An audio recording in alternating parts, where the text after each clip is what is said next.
Hello, my name's Richard Ayoade, or at least I think that's how it's pronounced. When I was young, my father fixed televisions for a living, and I would spend many a happy hour helping him in his workshop. He was obsessed with gadgets and gizmos, and I suppose he must have passed on some of this fascination to me. I've always thought there's something moderately heroic about a gadget, an often small device dedicating itself to one specific purpose, making life that little bit easier. So welcome to Gadget Man, where I get to celebrate some of the world's best gadgets. Google Glass. I feel cyborgish already. And introduce you to the most amazing and bizarre technology from around the world. What the... I'll also be inventing new gadgets to solve some of life's everyday problems. So before ado is in any way furthered, let's tool up and get down to business.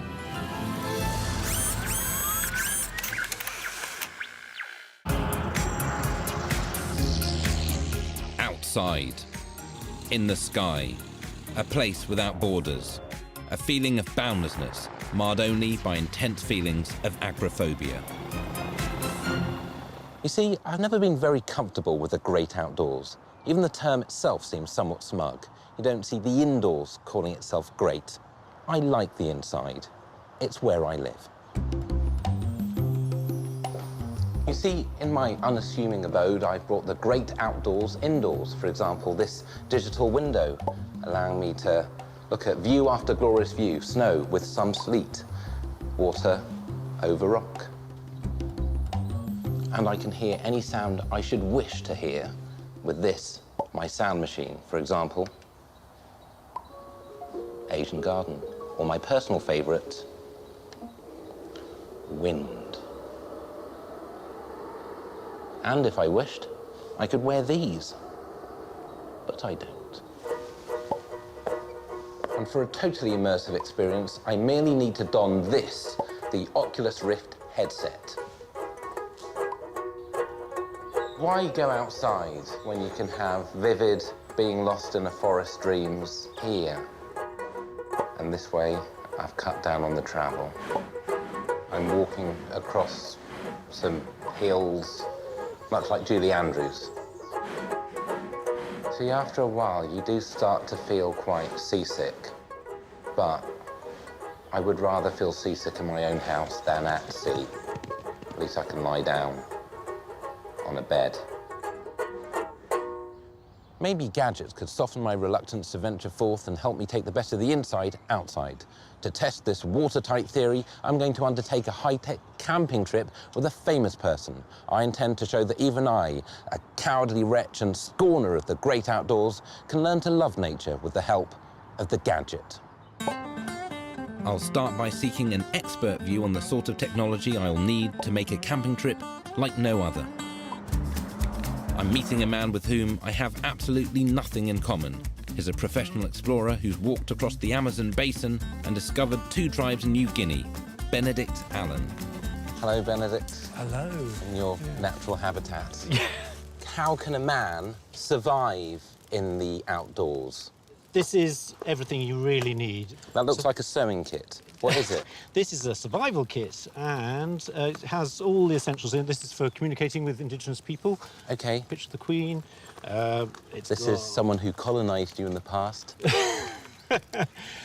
This is a crocodile knife. This is really if you are in trouble. That is an incredibly sharp blade. It's for slitting the belly of the crocodile or poking in its eye. Well, your knife is undoubtedly impressive, but is it as impressive as this? Ooh, that is a knife. This is the Wenger Swiss Army knife. It's the biggest penknife in the world. It has 87 tools for 141 different uses. You must be attracted to the cigar cutter. Oh, yeah, amputate your finger. Yes. That'd be quite good. The nail clippers. That is not a bad tool for cutting fishing line. But anyway, I'm sure there's something here. Well, I'll pass on those comments to the manufacturer. Fire is the other great staple of survival, and luckily I have something that dispenses with the exhausting need to rub sticks. I have this, the Wicked Laser Torch, and this claims it can start a fire and toast marshmallows. Can you do it? Do you want to see it? Yeah. 4,100 lumens, pretty bright. Go on, then. OK, I'm going to try it. OK, so you're in the jungle. I'm in the jungle. Oh, it's already smoking. Impressive. Wow. It's the world's most powerful torch. Oh. I can see one problem, which is that you're sitting in your tent, you want to read your book, and your book goes up in flames. That would be suboptimal. I have fire. Now I need something to filter dirty water. Look at this. Wow. Literally, within days, you can fill a pot. It's like milking a cow. So what do you feel about this? And hurry up, because I'm exhausted. I get the feeling you're more of an urban man. Is that coming across? Something about the size of it, the amount of work you're putting in. I wouldn't take it with me. I am literally clutching at a straw. I have the Life Straw. It won the Time Magazine Gadget of the Year. It filters out 99.9% of bacteria. It makes an incredible difference in places where there isn't clean water. Do you want to have a go? Yeah. There are a series of purifying filters inside which can produce 1,000 litres of clean water. Mm. Yeah. Mm. Oh, yeah, I didn't feel like spitting it out. It tastes quite good. Yes? That's impressive. Good. With my Explorer-approved gadgets in hand, I can head to the next phase of my camping weekend research: shelter. I've got 6 avid campers trying out some of the most innovative tents on the market to see if I can get any ideas for my gadget-filled campsite. There's the Cave, a fully inflatable tent that takes just a minute to put up. Not made for the real man. It's quite small, isn't it? Good headroom. The tent-style tree tent is designed to keep you away from wet ground and give you the comfort of a hammock. It's got like a hole in the floor as well. That must mean that you can pull yourself up through the middle instead of coming out the front. Finally, this rooftop tent can be bought for a variety of 4x4s and takes just 8 seconds to erect. Well, that was easy.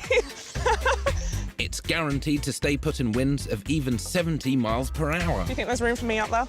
Yeah, without a doubt. Yeah? I can starfish. If you had to say which was your favourite, and you do have to say which is your favourite, what would you say? The man cave. Yeah, cave. Yeah. Yeah, definitely. OK, well, that's very good. Now, you may be wondering where my tent is. Well, I'm wearing it, and I'm going to show you what the heck I'm talking about. Look at this. You unzip it thus. You zip it up here, thus, like that. Liam Gallagher particularly likes this one. And then you do this, and then you're kind of ready to beautiful. go. Outstanding. Yeah. This is a deeply unpleasant feeling. I feel it's one step up from being in a body bag, like I've been discarded in the middle of a field. An admirable test, but it's the inflatable tent that will provide most inspiration for the high-tech campsite I'm planning to build.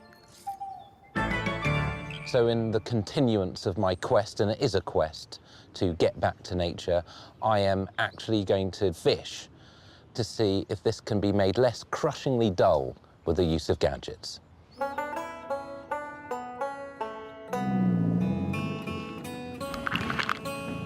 This fishing vessel is a road-legal amphibious vehicle anyone can buy, capable of up to 6 mph on water.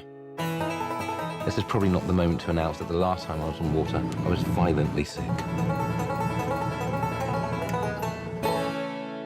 This is the Fish Eyes fishing rod, which uses a camera at the top to look down into the water so that you can see where the fish are. Here we go. It struggles somewhat in murky waters, but I propose a solution. I'm going to use sonar. That's right, sonar. This is the Humminbird sonar system, which claims to be the world's most advanced sonar system that I'm currently holding. Look at this. This is what's going on in the drink. Pretty much as expected. I was expecting that kind of orange waveform from just the look of it. With a range of 150 feet, this fish-finding system gives you a 360-degree, real-time view of what lurks below. But be warned, it takes an expert eye like the one I have in my head to interpret the image. It's like a Chemical Brothers video. But as sweet as that is, I still don't feel like an extreme trawler man, whatever that is. I mean, you can buy fish in shops. We're going to need a not as big boat. Like this one. This remote-controlled device lets you drop 2 kilograms of bait from its twin hoppers far more accurately than traditional casting allows. It's in position. I'm now going to deploy the bait.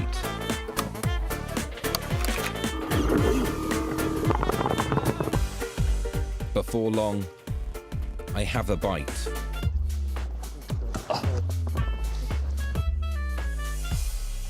Although the gadgets made it undeniably easier to catch fish, I'm not happy. I'm standing on a boat and not in a good kind of R. Kelly way. The fish were certainly not happy. I don't want my camping experience to be anything like this. Coming up, see if technology helps me, an indoor type of fellow, survive outside. This is one of the most unrelaxing experiences I've ever had.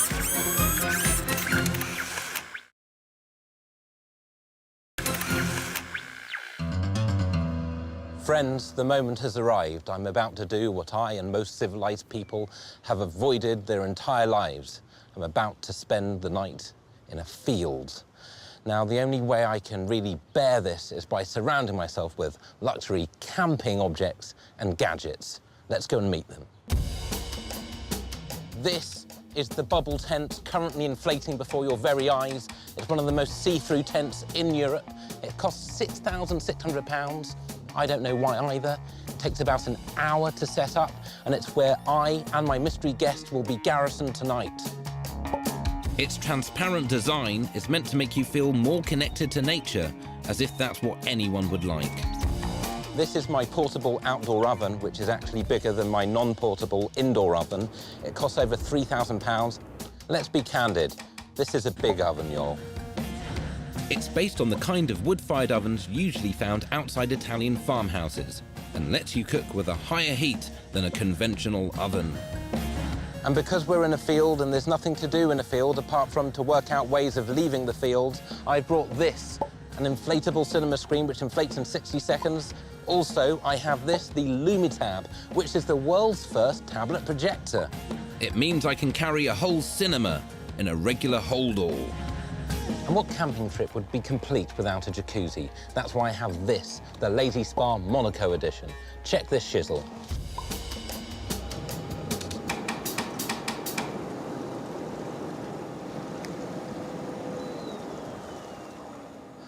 Time to brave the wilds and meet my camping colleague.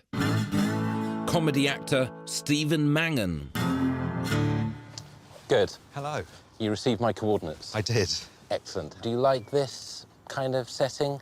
What, outside? Outside. I love outside. Why? What's not to like? All Fresh of it. air, greenery, sun. Yeah, these are all things that I hate. I'm going to try and insulate ourselves from all of this stuff as much as possible. All right. All right? Okay. Let's walk somewhere. Let's do that. Okay. This way seems as good as anything. Okay. We don't have to rely on just my near-mythic sense of direction for survival. Okay, it's a good walk.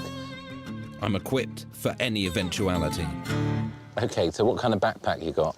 I've got a standard backpack with things in it. I pity you. Oh. Because I have the ABS Avalanche backpack.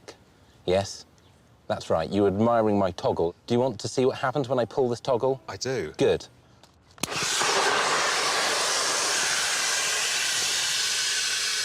What the...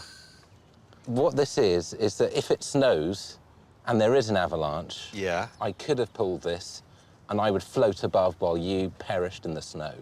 It's to save you from an avalanche. It is. But it's August and we're in Kent. Quite firm. Well, this is it. Wow, it's amazing.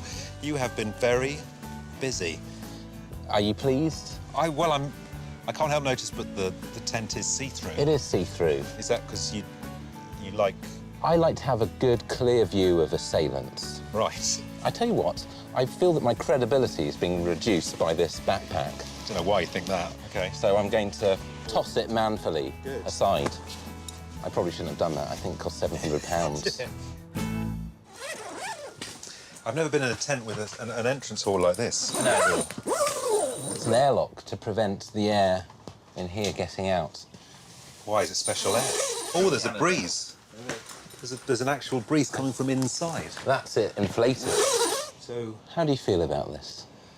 I can't imagine being in one of these at Glastonbury, for example. I feel it would attract comment at Glastonbury. It would. And I think it might attract hostile people. Perhaps the worst thing about camping is the mere possibility of communal showers, a possibility whose bud I have nipped. There you go. Wow. I feel like Richard Branson. I had a dream like this once. It didn't end well. And I'm going to go into this massage chair. Look. Nice. Probably could have done that more gently. I'm going for lower back and intense. I'm opening this. I think intense is just a setting rather than an area. I feel like I'm in a faulty car. Let's hope the sound of this cork going off doesn't attract any wild animals. Wow. You really wanted that Prosecco. This is the life. Here you go. Thank you. How's that tepid spa treating you? It's treating me. I feel like Like a king. a carrot in a hot pot. Cheers. Good. This is one of the most unrelaxing experiences I've ever had. Oh, well. All that bubbling and back pummeling has worked up a hunger. Dinner is served from our Italian-style wood-fired oven. Now, do you want to select a cutting implement? Amazing. It actually is in the Guinness Book of Records, just in the penknife division, which is a pamphlet they produce. It weighs a ton. OK. Blade selected. I'm going in to cut the pizza. I think it's just cut 15 very thin strips. Yes. Severed pizza. Thank you. It does feel a bit like that thing in Ghostbusters. Wow. A frosted glass in a field. Correct.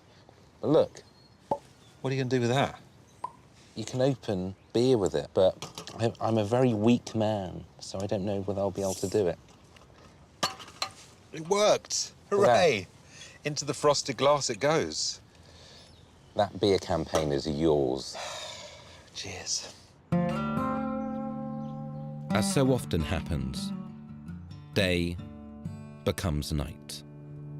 So you see, the thing with being outside, which you claim to enjoy, is that it's cold once it gets dark. Well, there's a slight chill in the air. Why don't you have this? It's a Stormwalker jacket. Right. It's got Fabrock in it. What is Fabrock? It's a revolutionary polymer. Sounds like a 70s funk band. It heats up. The Fabrock heats up. The revolutionary polymer that you compared to a 70s funk band. I'm going to give you a fob. It's the future today.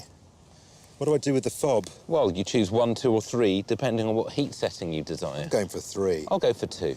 It's really toasty. Yeah? Yeah. It's a revolutionary polymer. It's now time to watch a film. What? Get out of town. I'm in town, and I have an inflatable screen. Where's my projector? Ask me.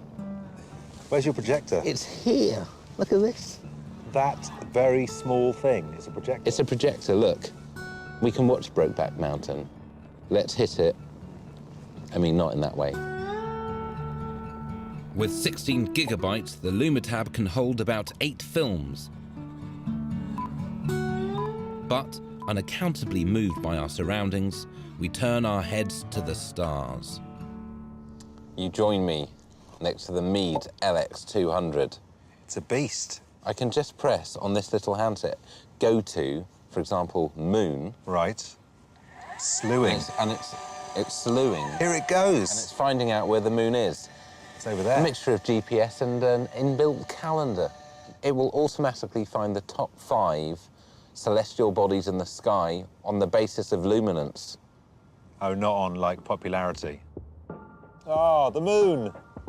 Look at that. How does this compare to your other telescopic experiences, Steve? This is right up there. The brisk night air makes a man ready for sleep. It's bedtime and we'll be tucked up in these musset bags from Chile. All the best sleeping bags are from Chile. Unlike a normal sleeping bag, the arms and legs let you move around for a more comfortable sleep. Ah, I've spotted a flaw. How do you zip up? Oh, How do you you put your zip hand up? through, look. Ah, There's a Velcro. those Chile guys. They've think thought of everything. Look at them. I feel like there's been a nuclear war, and we're the last two survivors. Okay, I'll get the lights.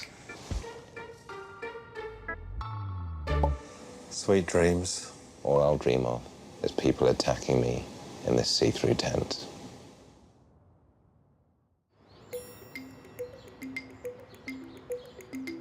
Rosy-fingered dawn breaks our slumber. This tent heats up, doesn't it? Unbelievable. Right, let's leave. That was a truly horrendous experience. Oh, Do you feel refreshed by the sun's rays being magnified down on you? it's about as relaxing as being interrogated.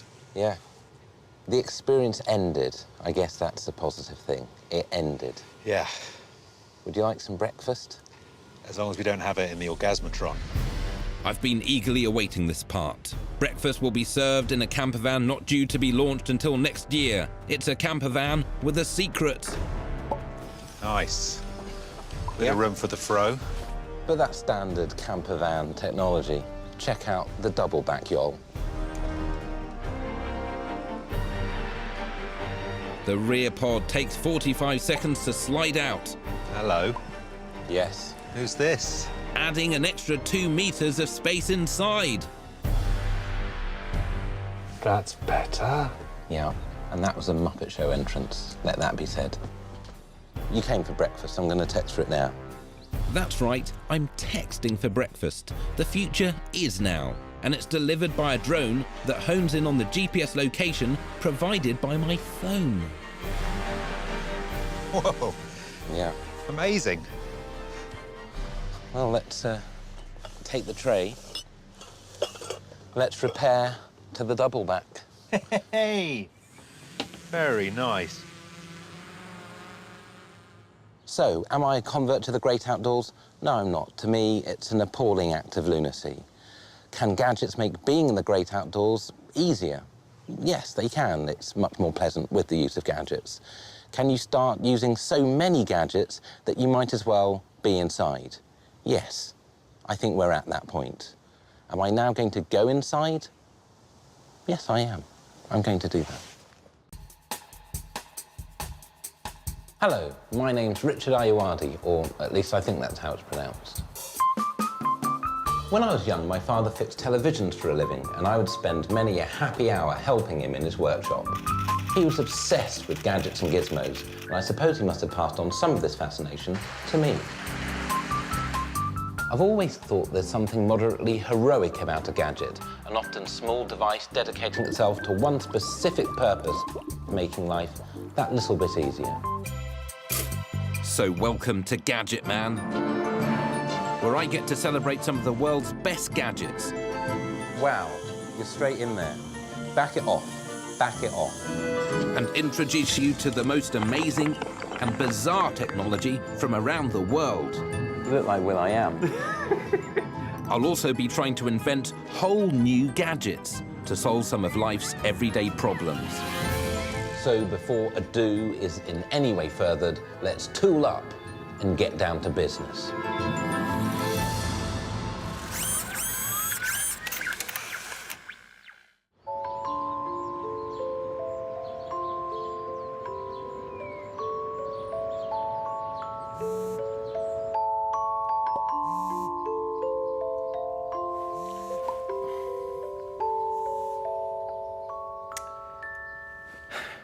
The heartbreaking realization that you are no longer asleep.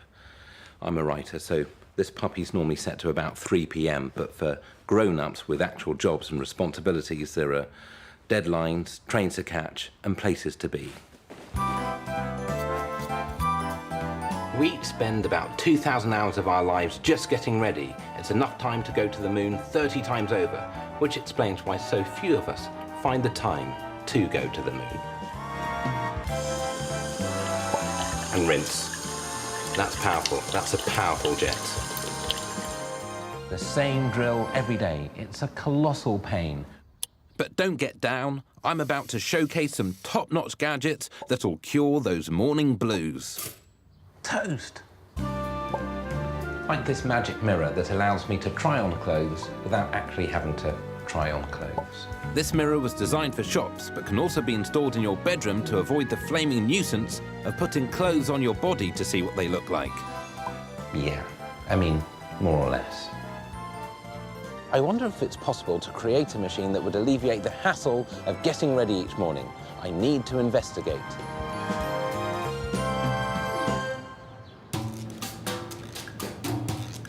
My research starts with a dry run of the latest getting ready technology.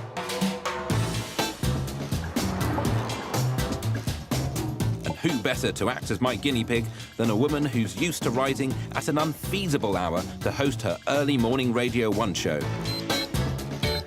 Sarah Cox is waking up in my customized Gadget Man pad. I think it's now safe and, more importantly, appropriate to enter the chamber. How long do you have between waking up and needing to leave the door? If I'm not sitting downstairs making the children eat cereal by 7, then I'm in a panic. So time is of the essence? It really is in the morning, yeah. OK, now I've got something that may save you time. Starting in the ensuite bathroom without actually being in the ensuite bathroom. The eye shower. What this does is it allows you to remotely control the shower. Look at this. What kind of temperature are you looking at for your shower in the morning? 22? OK, is that nice for summer's morning? I think that's quite nice. You can hear it start. Is that the shower? That's a shower. Wow, that's mega. It's heating up now. The software linked to a water mixer, which can be attached to any shower. You can save minutes off your daily grind by simply allowing the shower to warm up in advance. I might not make it into work with all this excitement. I'm wasting time marvelling at how great it is saving time. That is the one danger of this situation. If there's one dull chore that does slow us down of a morning, it's getting our clothes all pressed and crinkle-free. Irons have barely changed since the first electric ones were invented in 1882, but at long last an alternative to conventional ironing is upon us. This is the Tubey. It's a new way of ironing and drying clothes. I don't really iron. No. I shake things and I put them on the radiator. Right. The key thing here is that we put the dress on it. Okay. This inflates with hot air. Wow. The Tubey automatically adapts its temperature to match the material and is ready in a brisk 7 minutes, freeing you to do something more worthwhile than slaving over a hot iron. And there we go. You know what it reminds me of a little bit is outside of car showrooms where they've got those inflatable men that go, ooh, Yes, like that. but it is quite clever in that you don't have to really do any of this business. No. Sarah has no time for cafe pit stops. She needs gadgets for a fast and efficient breakfast. This is called the Egg Master. Okay. Any gadget with the word master in the title, you know it's going to be good. All the way from America, this gadget actually cooks eggs. I will then insert this into it. Oh, it's It's a stick. stick. That's right. You place the stick in, you walk away, and then 6 or 7 minutes, you return with egg on stick. Shush, no, No, really? that's right. I'm going to put the stick in, and we're going to walk away. So let's turn our attention to this, the pop cake. The world's first automated tabletop pancake making machine. This will spew out one every 20 seconds. That's amazing. Originally from Australia, the pop cake creates an avalanche of hot pancakes that are 97% fat-free. That's not bad, because normally you have to put a lot of melted butter and oil into your pancake mix, so this is quite good. Yeah. This is pretty quick. Look at that, boom. Should I taste one? Yeah, go on. Light. What do you think? Good? Yeah? No? I'm not going to spend the money on it unless I want to start, like, maybe like Sarah's Pancake Shack on the side of the M61 in, like, a little caravan. Sure. If I do that, you'll give Pop Cake a call. I could be tempted. Look at this. The Egg Master has done its work and proved pure egg on a stick. It's mesmerising. Do you wish to take it? Yeah. You've gone for the middle. That's not how I would have approached it. It's like you don't know where the yolk is, but maybe that's part of the fun. Yeah, part of the fun is not knowing which bit of the egg is where. Oh, it's there. Yes. It was at that precise moment that I wondered whether there be any way on this green earth to automate the whole getting ready business. I want something that can wake me, dress me, and feed me while I remain floating gently on the borders of consciousness. I mean, Wallace and Gromit managed it, and they're not even real. I wonder whether I can do it. Generations have been captivated by the idea that a machine could be made to automate getting up and out of the house. But has anyone in real life, where I vaguely reside, actually tried it? I think not. So far, I've looked at gadgets that can wash, dress, and feed a fella, but what about my insatiable need for grooming? City professionals love to groom, but they also need time to swim, pump iron, and make money. So I've given them some speedy grooming gadgets to see if they can make their morning transition to work even faster. We start with the non-men. Check this, a professional airbrush makeup machine for spraying your face with morning makeup. It feels so much nicer than foundation. You had spray-on makeup. The blusher was a bit bright. Yeah, look, I look like a clown. Look at my cheeks. OK, and the curling tongs machine, was that quicker than... I really liked it. For hairstyling, the state of some kind of art, hair curlers. I think it's easier to use than the wand, because you literally clamp it down and it's done for you. We have one other thing which may be of interest to you. Do you all possess nails? Yes. There's a nail printing machine, and it's over there. For intricate designs on your fingertips, a vending machine which instantly prints onto your nails. It also has a camera here, so you can take pictures of your own face and then print them on your nails. Now remove the digit.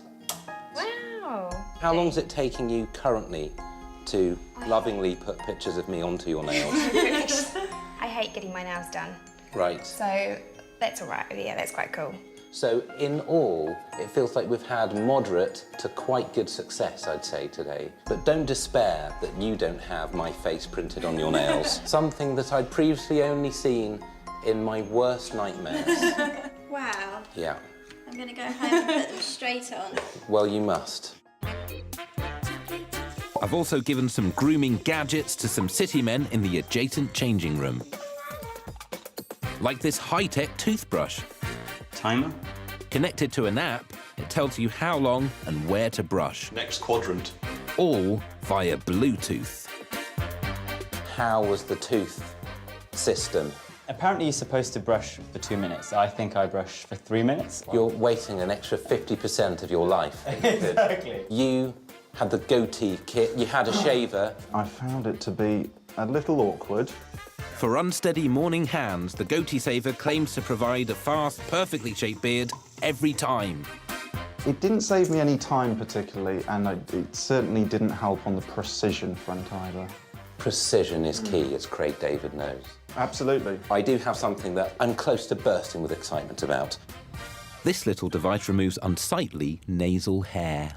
This is great. It looks at the moment like you're having the world's tiniest fondue party.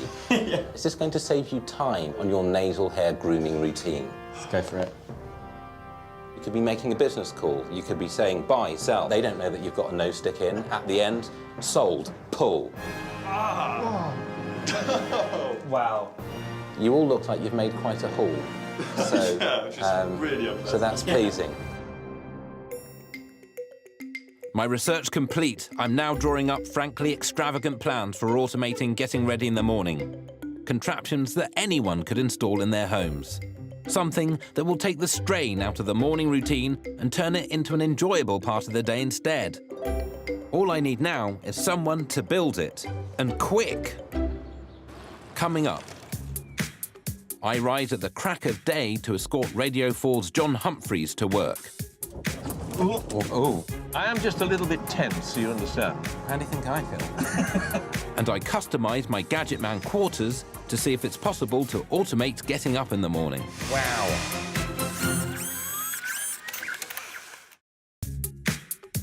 Welcome back. I've been looking at gadgets to eradicate those early morning feeling bad blues. Look at that. Is that the shower? That's mega. It's heating up now. My deep and fervent wish is to automate the grisly business of getting up and ready. But I am in a fierce hurry. What, in the name of all that is gadget, could my engineering staff create in just one solitary day? Anthony, I have this. It's a way of trying to automate getting up in the morning.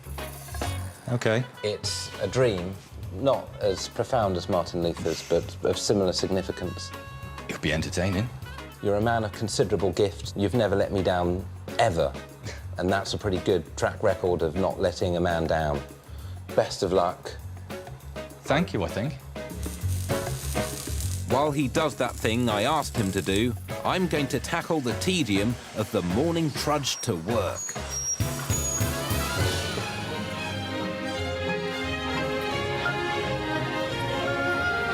One person who knows more about it than most is Radio 4 presenter John Humphreys. He's personally demanded that I find him some alternative and energetic forms of transport to get him on his way. Hello, how are you? Hello, Richard. What is it? Well, it's called the Elliptigo. It's a mixture between a bike and a cross trainer. So you go up and down, a bit like an AT-AT in Star Wars. Right, Okay. here we go then. Oh, my God, this is madness. Whoa, whoa, look at that. Good grief. It has gears like a bike, but unlike a bike, it has no saddle to speak of. It's really good exercise. You can't sit down, you can't have a little rest. And it does feel very odd to be kind of walking a bike uphill, which is the sensation you get. It would get me to work. The only slight problem is that by the time I got there, and when the pips went at 6 o'clock, I would be incapable of speech. OK, so this is the next transportation option. No, I like the look of this. If I'm sitting in there... Yes. Who's... Any member of Team Humphreys could be... Do you think? Could be pedalling. Well... It's assisted. You can charge it. Effectively, what you put in, it gives you back. Yeah. What about you pedal it? Yes. And I was afraid it was going to go there. I could be on a laptop feeding you information. You could be running alongside pushing, which would be a lot more helpful. Yeah. Oh, yeah, no, I think you're getting it. Again, obstacle coming up, obstacle coming up, obstacle coming up. There Wait, we're away. Yeah, good. Are you enjoying it? Well, once you're away from Yes. the start, you know, once you're actually moving, yes, it's rather nice. And at least you can sit down, unlike the last one. Yes. Now, this is the Okay. tricky bit, getting through the gate. Don't We did it. Now, We don't got get through the cocky. gate. Oh, Okay. better stop at this point. Mirror signal. God. And pull up. There you go. Yeah, I'm just not quite sure about all this. It's quite a big space to carry one little bag. So, essentially, you don't need the thing that it's for. You got it. OK.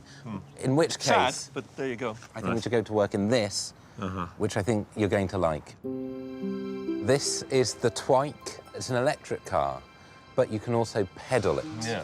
It goes up to 53 miles an hour. This hybrid vehicle is made in Germany. A full charge can go up to 210 miles and cost as little as 30p. It can be driven on roads in Britain by anyone with a full driver's licence. Yeah, I like that. So I'm going to drive you Yes. to Broadcasting House. If you would. You're a brave man. OK, before we set off, I have a gadget tie for you. I'm all right. But I need that to may put this come in on. handy later. How are you feeling about it? pretty scared, if you want the honest answer. So I'm going to have to give this my total concentration. Okay. Oh, I am just a little bit tense, you understand? Sure. How do you think I feel? The Twike is steered much like a helicopter with a joystick. You're one-hand steering. One-hand steering, and with that one hand, you're controlling the direction of the car, but you're also controlling the accelerator and brake. Now that John's mastered the controls, we employ our powerfully muscular legs for a workout. So this is just great for cardio. It's a bit warm, though, isn't it? I mean, when you're pedaling on a bike, you've got the air rushing past you. But that's good. You're probably sweating even more off. Time to self-refresh. The gadget tie I gave you earlier. Yes, it weighs a lot, by the way. Yeah, that's because it's full of coffee. It's full of liquid. So you take this and, and you bite it down and suck at the same time. You're winding me up, right? I'm not. I think you have to, you know, really go at it. And nothing is coming out of it. That's a life half-lived, then. So what time do you get up in the morning? 16 minutes to 4, because I want to be in the car by about 6 minutes to 4. And it takes... So 10 minutes, you're ready? Absolutely, yeah. John requires a constant news feed en route to the studio. By the time I got to the main roundabout at Shepherd's Bush, the 5 Live News headlines would be on, so I'd listen to that. You're basically a current affairs vampire, is what you are. And I've got the most up-to-date information technology in the hood. I have something quite new, Google Glass. I've heard of Google Glass. Yes. So this is a real Google Glass, Yes, yeah? I think this is the first time they've allowed it to be filmed. They heard it was going to go near your head and they were extremely excited. So what it is, it's like a monitor. This is going to be like looking at a computer screen. Nice, okay. Right next to your eye. If you tap the glass once on the side, and then it has a voice activation system. Right. Say OK Glass. OK Glass. Once activated, Google Glass allows you to scroll through a range of apps, including news. Oh, somebody's talking to me in the speaker. Yes, well, that will possibly be the news being read out. That's exactly what it is. So you can read it quite clearly. Yes. It's extraordinary, isn't it? And that's not its only function. Say record a video. Record a video. And it is now... It's recording. It's recording you. Yes. Looking at me. And I can see a tiny image in your You can see screen, yourself in my eye. which is Spooky. somewhat disturbing. Yeah. It's essentially one step closer to becoming a cyborg. I feel cyborgish already. Google say that this is going to take over the world, really, that within a year, everyone's going to have these on their domes. Mind you, they would say that, wouldn't they? Well, you know... Am I being cynical here? No, well, you're not known for being contrary at all, are you? No. All right, well, I think we should continue our journey to Broadcasting But I'm House. taking these off. You're I taking don't those trust off. myself. Let's close up. Go for it. With the pips fast upon us, we glide masterfully towards our destination. Google Glass wasn't John's cup of joe, but what about the Twike? I think if you got used to it, it'd be great fun. Yeah. I don't like the fact that when the front wheel hits A pothole. It feels like you might die. It feels a bit like that. John, thank you so much for Thank you your time. very Richard. The news calls, you know how it is. It's all, well... All the time, instant, endless pressure. I mustn't keep you. All the best. All right, bye-bye. There he goes, from the Twike to the mic phone. Back at the Gadget Man house, my engineering flunkies are installing a frankly under-resourced rise and shine machine to wake, wash, dress and feed me come the morn. With the house resembling an understocked boutique, my expectations have started to spiral. I suspect mutiny. I take to my bed, hoping, as ever, to never wake up.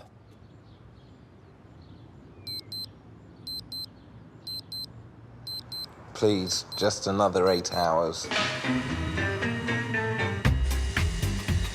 My bed has been customized with a conveyor belt, which is activated when the alarm goes off. My automated seat is guided by magic eye tape the same system that automatically steers jumbo jets into hangars. This is less fast than I'd hoped. 2 Vileda super mops engage. That is insufficient as a shower. A series of triggers activates parts of the machine as I approach. Wow. Those areas of my head are now hot. Here we go. And then I turn to the breakfast bar. Coffee, and to the next stage. Liquid butter arcs out of an unhealthy-looking nozzle. Wow, that's appetizing. Followed by reddish liquid.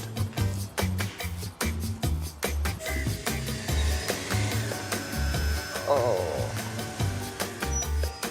There we go. What a pleasingly efficient way to proceed. This bit's still manual.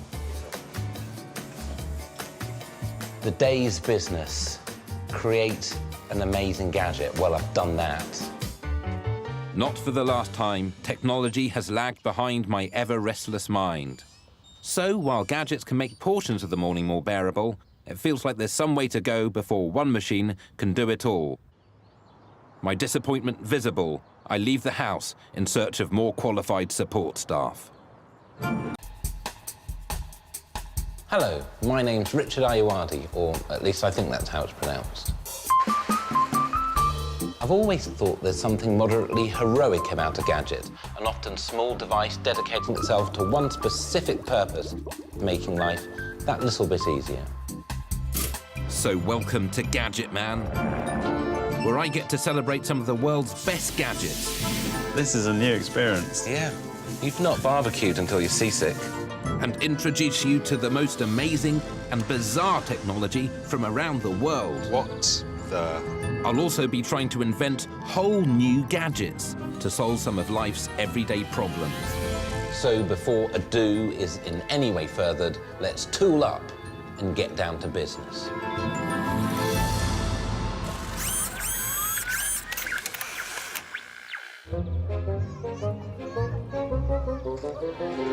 As all parents know, keeping children entertained is no picnic, despite picnics actually being quite a good way of entertaining them.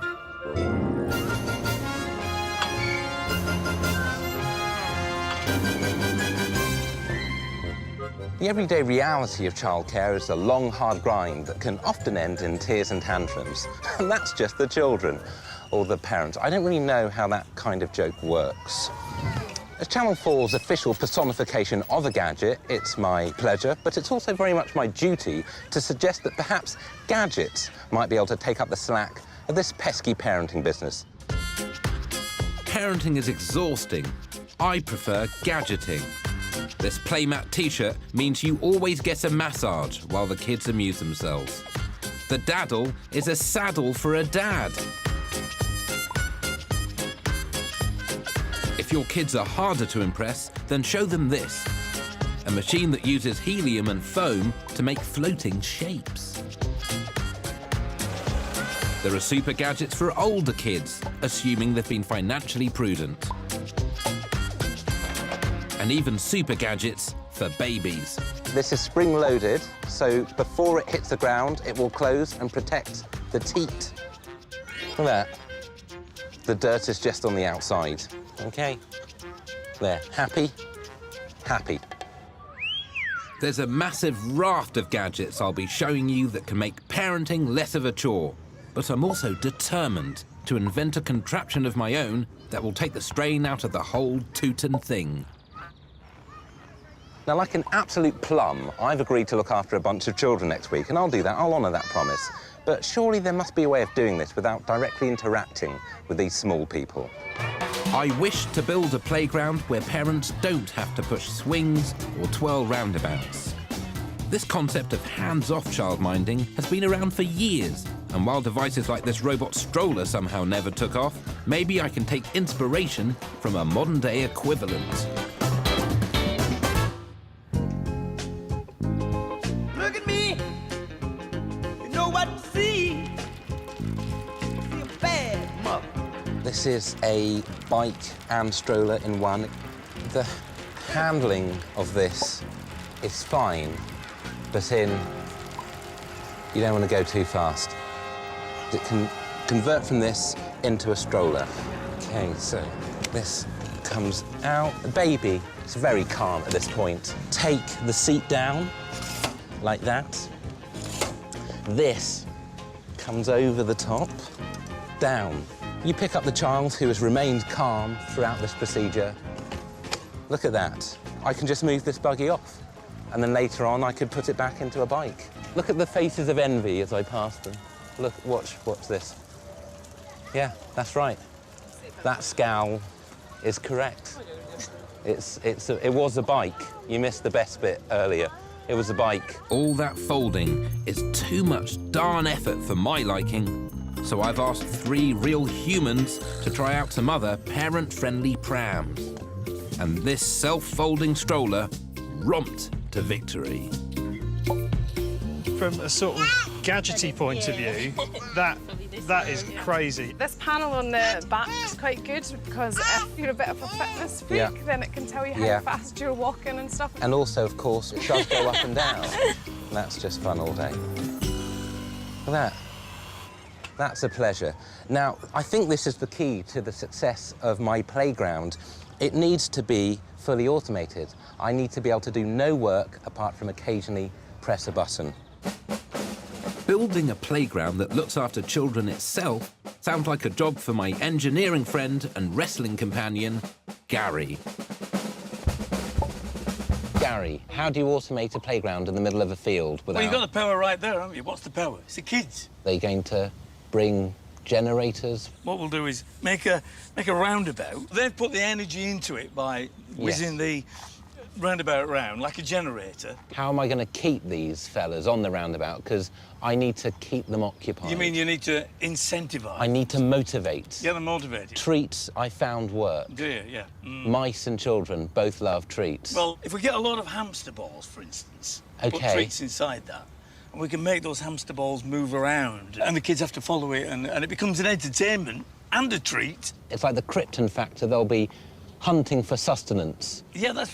Forever. Yeah, forever. I don't know about Potentially forever. But it's a nice idea. Give me half an hour. That's what I need. It's about you as much about them. This is mainly about me, I'm afraid to say. Let's give it a try. OK, well, do it. Don't sign anything, because I want to take credit. I'm heading to the patent office now to register it in my name. Oh. All right. While Gary and his employees start making an automated playground inspired by my findings so far, I'm going to research more hands-off parenting gadgets with a stunt baby called Monroe and the non-stunt mum they call Denise Van Outen. Oh, look! Do you feel like you're flying? Yeah. Do you feel slightly like you're skydiving in a way that is pleasing? Do you know what? I actually quite bought good. one for me. Yeah. What do we think, Monroe? Do you like it? Monroe approves, but before long she'll probably start crying like the baby she is. Look at this. It's called Why Cry. Put it near to the baby and it tells you the reason why it's crying. Really? Bored, annoyed, hungry, stressed or sleepy. Those are the 5 reasons. Right, OK. It claims to be 90% accurate. It's going with hungry. So that is I the am, sound. actually. But what about that stressful period when bath, tiredness and bedtime combine in a perfect storm? Here are some smart pyjamas, a variety of different dotted configurations, which, when on, you scan with your phone and it comes up with a story that you can read. These PJs contain 47 different tales. Your kids could even scan themselves and the app would read the story out automatically. The tortoise and the hare. I'm guessing the idea of this is that if you're travelling and you don't want to take books or anything with you, then Yes. it kind of saves space. Next, a gadget to rock your child to sleep so you don't have to. There are various types of rocking motion it can make. Tree swing, kangaroo, car ride. I'd like to try the car motion because OK. when I struggled to get my daughter Betsy to sleep, You make her drive. I always used to put her in a car seat and go for a drive. I think a winner with Monroe. Kangaroo, I can't imagine, is a sensation that many babies feel normally. Oh. Oh, hello. What's going on The there? kangaroo's obviously encountered some difficulties and is negotiating brush. I definitely would buy this for my baby. OK. I think it's a really good idea. It seems particularly comfortable, safe, and look, Monroe seal of approval. Big thumbs up. OK, endorsed. OK, so we'll place Monroe down. Down you go. There we go. It's bedtime, sleepy time. Now, rocking the crib. Oh, right. We have something that is automated called the lullabub, and what it does is it rocks the cot for you. OK, that you can use under any cot. You can use under any cot which has legs. Look, you can so there see you go. there is movement. It's slightly oscillating. But it's this piece of futuristic French technology that gives us a glimpse into the Daft Punk era of childcare. What on earth is that? Well, this is the Now robot. OK, it's a programmable robot that can assist you with parenting. Costing around 10 large, it uses cameras and a voice synthesizer to interact with children. According to the UN, robots like these will soon be considered as essential as a family car. I like your hair. Thank you. See? Just the one fan, then. Think of it as a nanny that looks exactly like a robot. I work with children all the time. I love it. Exactly. Loves children. Loves children. I can help you send the baby to sleep. Well, that would be incredibly useful were the baby not already asleep, but proceed in what you're about to do. I know some great lullabies and I am a great singer. A little bit cocky, but I take that on board. Why don't you sing a lullaby now? Here we go. It's a bit like Queen. The intros are too long. Just get to the lullabies. Don't build it up. Don't build up. Get vocals. Thank you. OK, let's go. Don't say a word. Papa's gonna buy you a mockingbird. And if that mockingbird won't sing, Papa's gonna buy you a diamond ring. A cot that rocks itself, a robot babysitter. These inspirational gadgets are giving me some great ideas I can rip off for my automated playground. Coming up, Hugh Dennis and I test out gadgets for older children. Obviously, I'm in complete control. And I test my gadget playground. There is much more to this playground than meets your unbelieving, doubting eye. I've been furiously pondering the best ways gadgets can make looking after children a doodly breeze. Indeed, my relentless engineering staff are building a prototype of an entirely automated playground, which I hope will be good enough to keep a party of kids entertained later on. In the meantime, I'm off to test out some more gadgets for that implacable edifice that is known as older kids. And to help me, I'll need a TV dad. And that TV dad calls himself Hugh Dennis. Hi, Gadget Man. Obviously, I'm in complete control. Sure. But a few gadgets wouldn't go amiss. Good. OK. Well, let's do this. From paving slabs that reveal their hopscotch markings when wet, to a game of Twister that connects to your MP3 player, to remote-controlled fighting robots, there's a new generation of interactive gadgets to keep kids fully occupied. But I'm most interested in testing this bijou barnstormer. So this is going to be your friend today. You just connect it in. It's a kind of Wii device, which is operated by your hands above it. So this is a drum kit. You can hit the snare drum. You don't need to, you know, make it look as Hitlerish as I currently am No, looking that is at it. slightly dodgy. But, really. you know... Yeah. You look like someone learning to swim, but really badly. This is essentially how I direct traffic. It uses cameras and infrared to detect your hand and finger movements. And it's intricate enough to let your kids dissect a pretend frog. But they'll probably mainly use it for drums. They're quite a lot better at it than we were. Yeah, let's not dwell on that. But would you be satisfied with this level of noise? Would you want it louder than that? Much louder. Would you? Much louder? Just want to annoy my parents. Well, there's always great pleasure in that. Next, one of the biggest tablet computers on Earth. It's a 27-inch display and runs on Windows 8. Numerous players can all interact at the same time. So we can play this air hockey game now, for example. What I found as a parent, you don't really want to buy things which are solely games. Right. To justify that purchase, you're thinking, oh, I could write something on this. It can work as a PC, you can get multiple apps, you can do a number of things with it. Yeah, my competitive spirit has taken over again, and I'm not really listening. Yeah, you're basically just focused on trying to humiliate me. Yeah. OK, so here we have some things to keep the children quiet. This is a helicopter that you control with your mind. It works via Bluetooth through an app on a phone, and it measures voltage fluctuations in your brain. So I put this thing on? Yes, like that. So I have to concentrate? Yeah, I can already see you're in the zone. Wow, you're straight in there. When you have a clear, relaxed mind like Hugh Dennis, your brain creates alpha waves. The app detects them and makes the helicopter fly. If I don't concentrate, you should just go... Yeah. Oh, there we go. Right, I'm going to concentrate again. Yes. So it forces your children to concentrate. Back it off. Back it off. Thank you. I'm going to look over here. There we go. There we go. OK. Your brain is undeniable. It is undeniable. I wouldn't be at all surprised if I got a call from the Ministry of Defence after this programme. I'm going to leave that there. Great, let's call in the kids.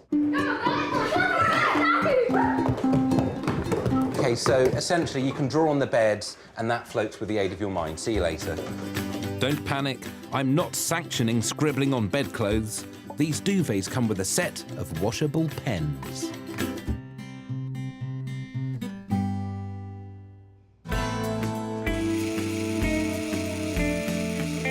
Obviously, we all use surveillance on our kids to check up on them. That's a given.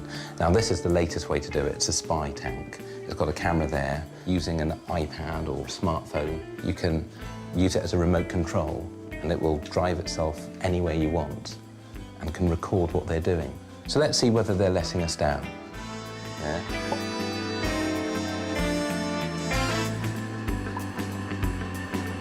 Well, that's subtle, isn't it? That's a great thing about the spy tank.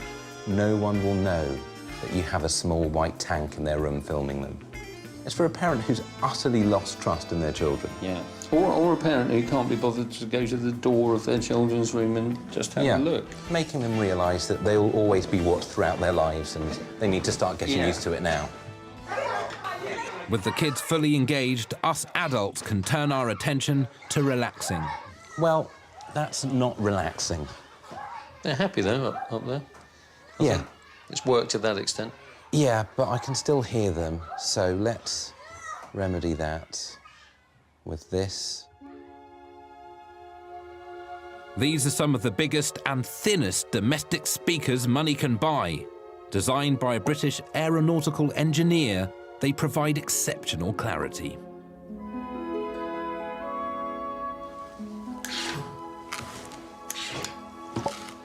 Well done. Yeah. This is my ideal energy level for the playground. I wish to expend no more energy than this. That much anticipated day has now arrived. All right. I'm going to be supervising 20 children without expending any energy.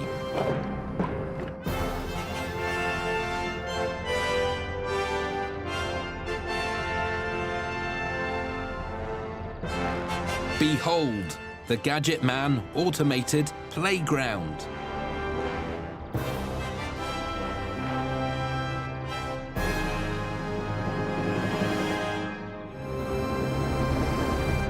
It has normal playground type things, a swing that you might find in a regular playground, a rocking horse made out of wood, traditional materials. There's also a roundabout, which is almost eerie in its roundaboutiness. Look at that, as it goes about its roundabout business. But there is much more to this playground than meets your unbelieving, doubting eye. The traditional playground demands incessant parental pushing, twirling and spinning.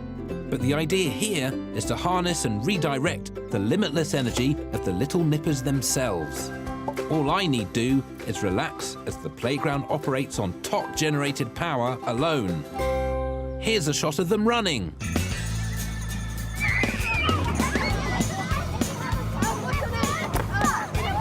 As they turn the roundabout, an alternator turns the motion into electricity, charging batteries which can power all the other gadgets in the playground. Only one small inducement is required.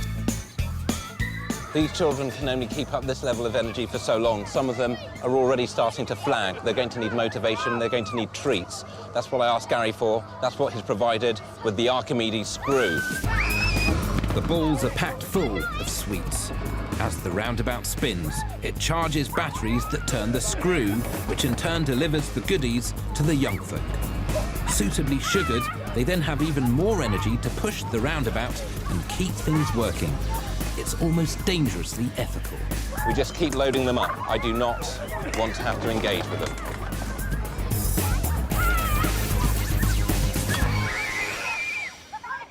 Well, this is ideal. The automated playground is taking care of 20 children, and I'm not having to do anything. And to further aid my loafing, I've siphoned off some of the electricity generated by the kids to power my music system.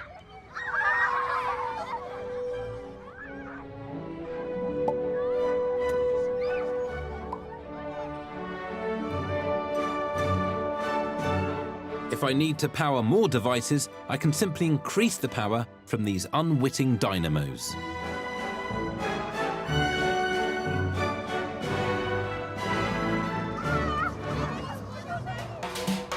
The kids have rightly hailed the playground a triumph, but I'm keen to hear the opinions of their legal guardians, responsible adults in need of a rest. What do you think? Would you leave a child under such circumstances?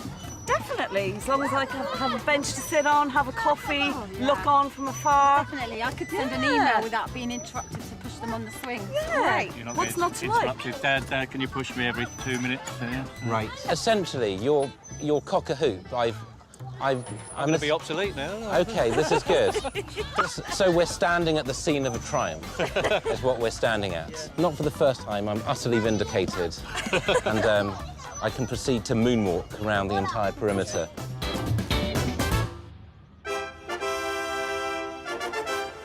And finally, my signature piece, a gadget that stops parents from being soaked. This robot is a water-fighting robot, which also has my face in it to give the seamless illusion that it is me, because the musculature and the body is modelled on my own. So I think the safest thing for us is to step back and let this robot battle the children. It's just water. It's just water. OK, don't point at me. Back. Point, yeah.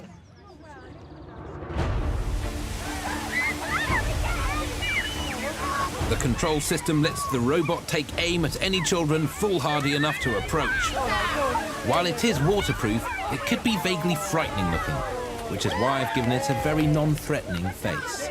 I stay dry, the kids have fun, and get some all-important FaceTime with a cowardly-looking adult on top of a robot. I don't think it would be immodest to term that an unqualified success. The parents seemed very happy, the children were even happier, and I was delighted in that I did not have to expend a mere calorie of energy. Now, of course, in the real world where I sometimes live, it's nice to be with your children, to play with them, to actually spend as much time as you can with them. Maybe this could be a whole new era, and human motion could be harnessed as an energy source for other uses. There are already plans to use the vibrations of pedestrian footsteps to power street lamps. For now, though, my automated playground is the world leader in this kind of technology. When you've been pushing the swing for about half an hour, something like this is a rather pleasant dream.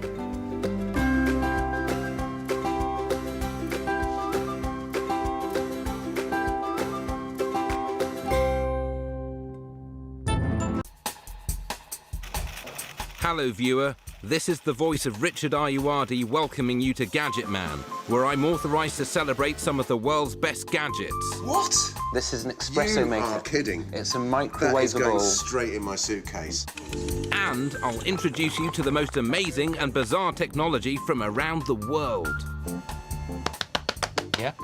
But you know what, I like it because it's gadgety. There's something about that so satisfying.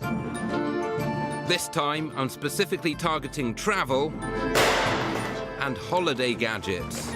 I wasn't happy on the beach, but now I am. You look great as well. So before ado is in any way furthered, let's tool up and get down to business.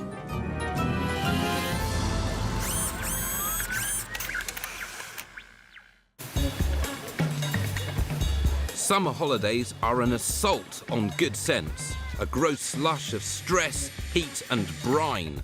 What is the earthly point? Well, that was a disaster. Have you heard the phrase, I'm going to need a holiday to get over this holiday? Of course you have. It's a dreadful cliche, but that's exactly what I've been doing. I'm now on my 17th holiday, I'm increasingly tired, and my bank balance is in disarray. Something must be done. I'll just, sorry. Perhaps gadgets can be my passport to a stress-free holiday. To test this, I'm going to head to the south of France with Noel Fielding, an avowed technophobe and owner of hair, to see if gadgets can be the key to that rarest of things, a holiday that isn't rubbish. On a short trip, I will normally just pack a toothbrush and some animal magnetism, but for this particular trip, I'm going to need luggage. This claims to be one of the toughest suitcases on the market, not simply emotionally, but also in terms of its ability to withstand impact. So I'm going to throw it off a balcony now.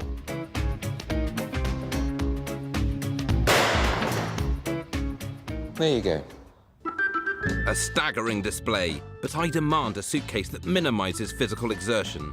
Could this member of the suitcase family be the answer? It has this rather clever handle, which when you extend it, puts 85% of the suitcase's weight over the wheels, making it much easier to carry. Look as I glide like an elegant swan. And if you're having difficulties pulling it up a hill, an electric motor kicks in to aid you. One last shirt to fold. The infernally fiddly business of packing. This contraption has special ventilating holes to eliminate static cling. Folding more neatly also means you can pack more. Now, you know my rep. If I see convention, I must eschew it. So I can't travel to the airport by conventional means. I will be traveling in this, the Monotracer, one of only 49 in the world, driven by Captain Chuckles here. Half car, half bike, this two-seater is arguably the world's most energy-efficient, high-performance vehicle. Thanks to its ultra-low aerodynamic drag, it can accelerate to 60 in just 4 secs.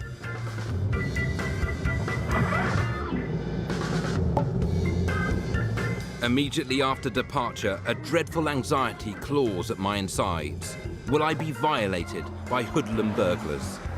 But luckily, I can use this smartphone to deploy a smoke screen, which means that if any intruder is foolhardy enough to enter my premises while I'm away, if it detects anyone, it will fill the room with thick, grey smoke.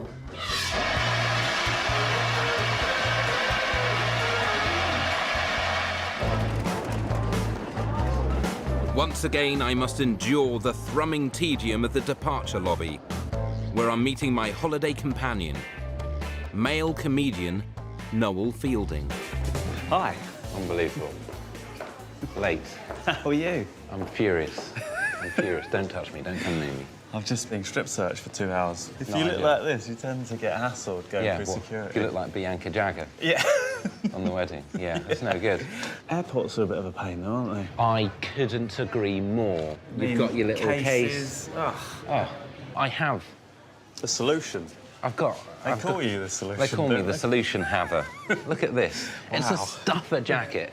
What this does is you can put a load of stuff in the pockets, Wow. hence stuffer, and it means that you can carry all of your luggage on your person. No more waiting in queues to check in bags. This is what they claim will fit into this jacket. Look at that. You're completely within your rights to board the plane and say there's nothing wrong here. Yeah. It's pretty good. What do you reckon? I think it's good. What have you got Check there? this. This is the retimer glasses. This fires a green light into your eyes to reset your sleep balance. Wow. You just have to wear it 35 to 50 mins a day. and you'll never feel jet lagged again. It claims. How's that looking? You look like Will.i.am. The thing is, I just feel right in this stuff. Now, the last thing is the stadium towel. Stadium towel. It's the freedom to urinate whenever you wish, however you wish, into a pipe and into a bag. From here on out, you can urinate at a time that suits you, rather than when the so-called pilot says you can. This allows you to urinate up to 1,000 ml, because I know that you are a powerful urinator. When you urinate, it's like a riot hose. I know this. So this sort of goes here. I think that goes at the bottom, and then the other thing attaches to your... Yeah. And it's sticky as well, so there's no way that... Yeah. The French women better watch themselves, because when they see this coming at them, they're gonna know. That's right. Come on. Let me pick you up a £15 sandwich. Okay. Ladies? Perhaps the most feared and tiring aspect of any summer holiday is the flight. But we are going to employ a stack of gadge to make this flight a delight flight. One of the things that flies you into a rage, gets me really furious, gets you wound up, is people leaning their seats back. Ah. The animals. Unbelievable. Disgusting. Look at this, the knee defender. Wow. What you do is you take one of these fellas, put the seat tray down, engage the knee defender, thus and thus. And now? This customer is going nowhere. Cannot move back. Can't move his chair back. Wow, that's amazing. Also, this is a matter that we're going to have to bring up sooner or later. I know that you have the lower bowel of a small hippopotamus. This is the flatulence absorber. This has got the surface area in terms of carbon filtration of 5 football fields. Really? And believe me, you're going to need this, because this plane is out of control. And also, it doesn't just suck up your own farts. It sucks up... I noticed it sucking up a fart from a lady in row F. Yeah, great thing about it. It will suck a fart out of a man's trousers from 50 yards. Yeah. Long gone are the days when I used to have to catch farts in my own hat. My troubles are over. The fart absorber. I am taking this with me. Come fly with me, let's fly away. With a whole hour to kill before we touch down, I whip out a gadget to help us cope with the boredom. This games console has a full 7-inch touchscreen and a detachable dual analog joystick controller. Come fly with me. Here, take one. I think the youth are going to love this. Yes. The little people. Wikipad Plus can also be networked for a multiplayer experience. Okay, I've got a highly dignified item for you now. It's called the Snazzy Napper. This is Zorro's one, isn't it? Yeah. He's embroidered his name all Douglas over Fairbanks Jr. So you put that over. Anthony Banderas. You stick your nose through that, My nose and there's a goes through blanket, and now you're completely relaxed, and you can fall asleep. Tell you what, this is unbelievable. Is that a snazzy nap? Are you snazzy napping? No. No. Come back to me. No.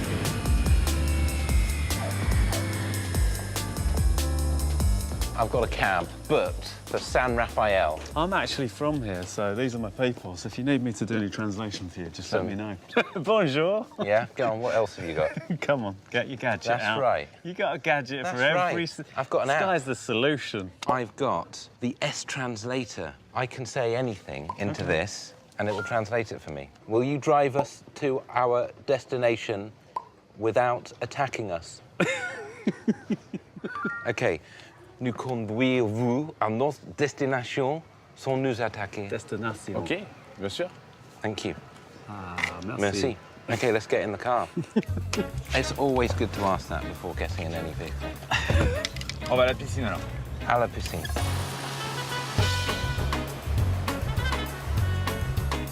This is horrendous. It's so hot. It's horrible. It's very hot. Why do people... I think people come here for the sun, don't they? If we could have lassoed the sun and brought it to England, I wouldn't even have had to have made this trip. So you think if it was hotter in England, people would stay there? People wouldn't even leave. I'm not sure that's true. Are you saying this scenery is superior to Southend? How dare you? How dare you?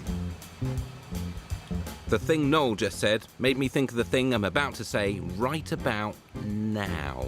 There must be a way to stay in England, but bring the weather to England. And I've just had an idea which will confirm me as one of the most foremost thinkers of my age.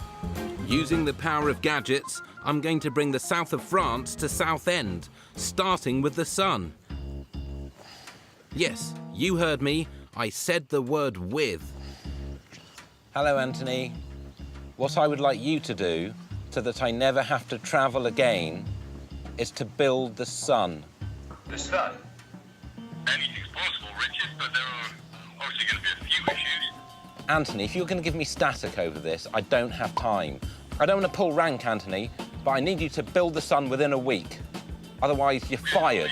And you know the redundancy terms I offer are not very good. Unbelievable. Coming up. Come on, let's go. Yeah. Let's hit the beach. Let's hit the beach? Yeah. Who are you, David Hasselhoff? Noel and I test out the latest in seaside technology. I wasn't happy on the beach. OK. But now I am. You look great as well. And I bring Saint-Tropez to Southend. It's actually really boiling. It's actually so hot.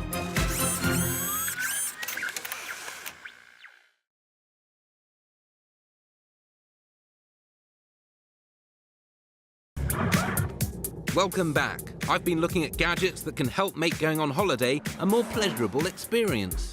It's the freedom to urinate whenever you wish, however you wish. And I've just used my head to have a thought. What I would like you to do, so that I never have to travel again, is to build the sun.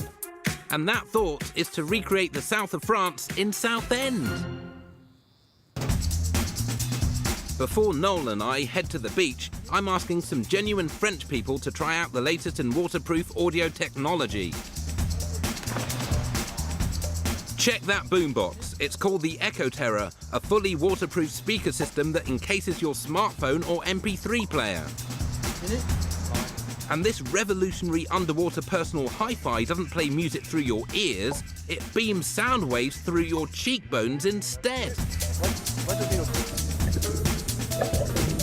The Ion Water Rocker uses Bluetooth to transmit tunes from an MP3 docked on dry land to its watertight ball-shaped speaker from as far away as 100 meters. Now I address the French in their native tongue. Thank you for testing these objects. What did you think of them? So my favorite is Neptune, because the sound is really clear. For me too, I prefer this one. In the water, the sound is amazing. Did you like the Echo Terror? The volume Yes. is good. Good volume. I think it's better than the water rocker. Pains me to hear that anything is better than the water rocker. So the one you liked best was Neptune? Yeah, Neptune. Sure. OK. Yeah. Well, this is good news. Thank you. Thank you. My poolside research is complete, but my journey continues. Come on, let's go. Yeah. Let's hit the beach. Let's hit the beach? Yeah. Who are you, David Hasselhoff? I'm like a younger, better-looking Hasselhoff. No one's better looking than Hasselhoff. That's true. What's this? An absurd statement. What's this is the solar electric scooter. Wow. OK, it's solar powered.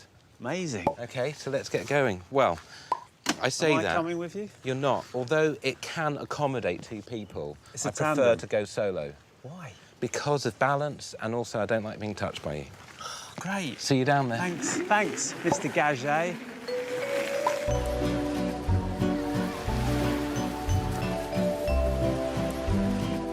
What's wrong with you, Gadget Head? I'm not happy. Why not?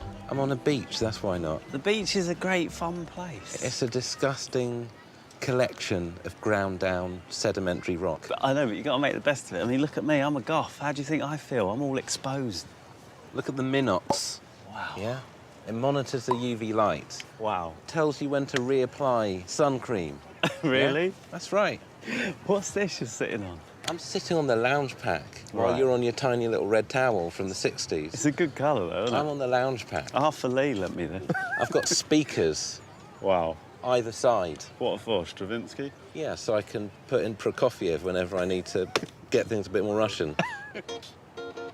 It also has detachable drinks coolers, and should you need to leave the beach in a hurry, the whole affair folds down into a portable suitcase on wheels. And look at your towel. Yeah, it's I know. a disgrace, full of sand. I've got sand all over it. You've got bits. That's why you need the sand mat. The sand mat? Developed by the military. How? Is this better than a towel? Well, the sand goes through one way and can't come back up. So if you take some sand, yeah, it could go straight through. Not straight through. Yeah. Okay. That's the consumer test they wanted. What else you got? What's this? Bang. Flat pack. Look at that. Okay. And then. All right, RoboCop. I'll be honest, I like that. Do you want to have a go? Yes, have a... I'm not sure you're going to put sun cream on with this, but it's quite powerful. Well, I'll tell you how you're going to put sun cream on. You put sun cream on here. On that pad? On this pad. Yeah. And then you can apply it to your back.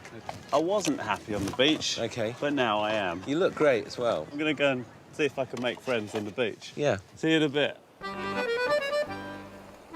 I have one further, significantly more impressive gadget to show Noel. Oh, Noel's going to love this. What's this? I'm on the barbecue donut. I can read the barbecue donut. Yeah? How's it working out for you? It's good. Oh! One of the things that is not very good about being in the middle of the ocean is the inability to barbecue. That you have no access to a barbecue. You can't. You're out in the ocean, you're a little bit peckish. You've not barbecued until you're seasick. It's some of the best barbecuing you'll ever do. It's the brainchild of this man. Hi. Hey. Sebastian Schmidt.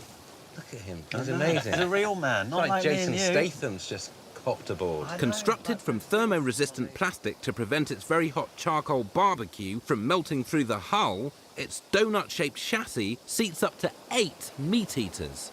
You are ready for a ride, yeah? I'm always ready for meats on the ocean. You're not drunk, are you? No. Okay. I am. Does that matter? Yes, gadgets have made this holiday slightly more bearable, but I'd still rather not have to travel at all. So I'm going to prove that there's no need to leave our shores ever again.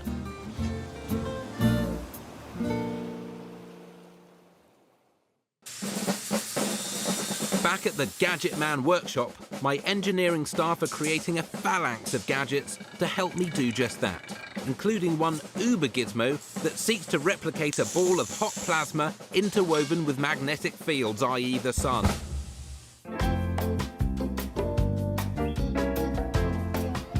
Bienvenue, Southend. Well, how the blazing dickens am I going to transform this humble piece of British beach into a Mediterranean paradise? Well, I know how. The question was rhetorical because I have all of this. I have my fan of near unearthly power. 40,000 revolutions per minute, generating an instant soothing coolness. I also have an automatic suntan lotion dispenser, which measures the UV which I've absorbed and periodically will spray me with suntan lotion so that I may never be burnt to a crisp or cinder. To recreate the Riviera, I want to hurl my olfactory senses southwards to the sweet aromas of the Mediterranean. Let's be frank, Southend smells of Southend, which is pleasing but is an unmistakable odour. Let's employ the smell machine, which I have here. This device was first designed for the US military to prepare soldiers for the smells of the battlefield. It comes with a smell menu. I can choose such things as cheddar, fig. It's my uncle there who still owes me money. But I'm actually going to go for sea marine here. It's a block of smell condensed, and you drop it in this. I put it on and I'll close it and relax in the safe knowledge that my nasal cavities will be pleased from here on in. And for my audio requirements, I'm listening to sounds through these smart speakers, which ensure my music won't disturb my fellow beach hounds. Now, of course, I could listen to my music through headphones like all those other saps, but I have the audio spotlight, which uses ultrasound to create a highly directional sound, 2 meters either side, and you can hear nothing. Look at this. Nothing. Nothing.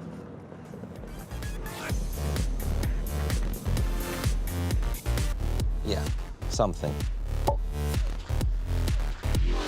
My comfort is in hand. There is only one thing missing, the thing that drives people from these shores year in, year out, the thing that they are desperately in search of.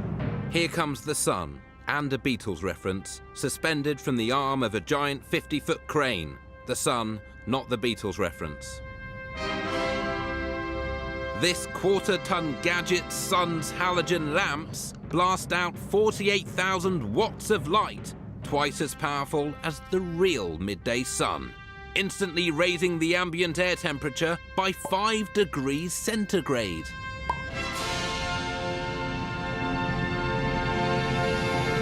And although the actual sun is more impressive, it's not ordinarily available in Southend. A delight. No need to hang around in airports, remonstrate with cabin boys, or get your knees crushed by Finnish businessmen ever again. Well, it would seem churlish to keep this marvellous spectacle to myself, so I must, given that this is a public beach, allow the public onto it. Sunny. There goes the neighbourhood. Yesterday was filled with rain. Sunny. You smiled at me and really eased. And the great thing about the artificial sun is that it never sets, allowing you to enjoy the discomfort of high temperatures long into the night. Though the eve has glided into night's glassy embrace, it's still 25 degrees under the Gadget sun, and its tanning UV rays have set off the automated sun cream dispenser. Well, the Gadget sun was really cool. I was surprised about how much heat and light came out of it. It's actually really boiling. It's actually so hot. If I had a nice heat and weather, I would tan nicely, so that would save me money on fake tan and money on going abroad, so I kind of kill 2 birds with 1 stone. So what have we all learnt this time? Yes, gadgets can make even a holiday abroad enjoyable, but it's better to bring that holiday to you and, where possible, to construct a replica sun. I'm going to walk into the sea now and see what it does to me.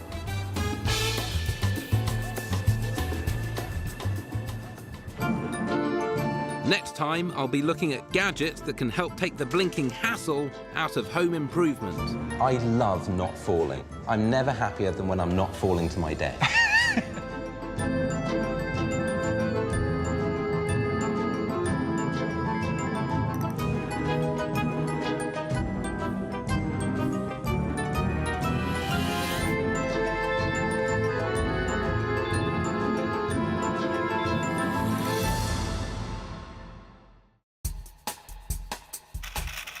Hello, I'm the same person as Richard Ayoade. Welcome to Gadget Man. There we go. I love that. Where I get to celebrate some of the world's best gadgets. Oh, I am just a little bit tense, you understand? How do you think I feel?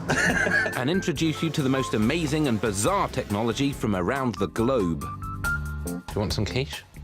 Yeah, sure. That is an innovation for a dinner party, isn't it? There we go. This week, engage the robot arm.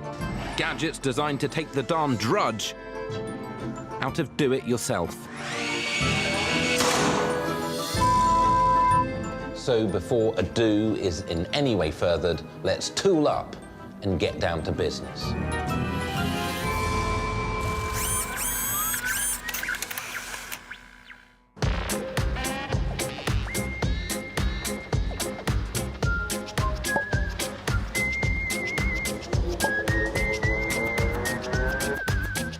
It is said by people that our homes are our castles, but unlike castles, they always seem to need bits doing to them, which is why every bank holiday, 18 million of us saps end up here in a DIY store, vaguely wandering around, trying to find the right density sandpaper.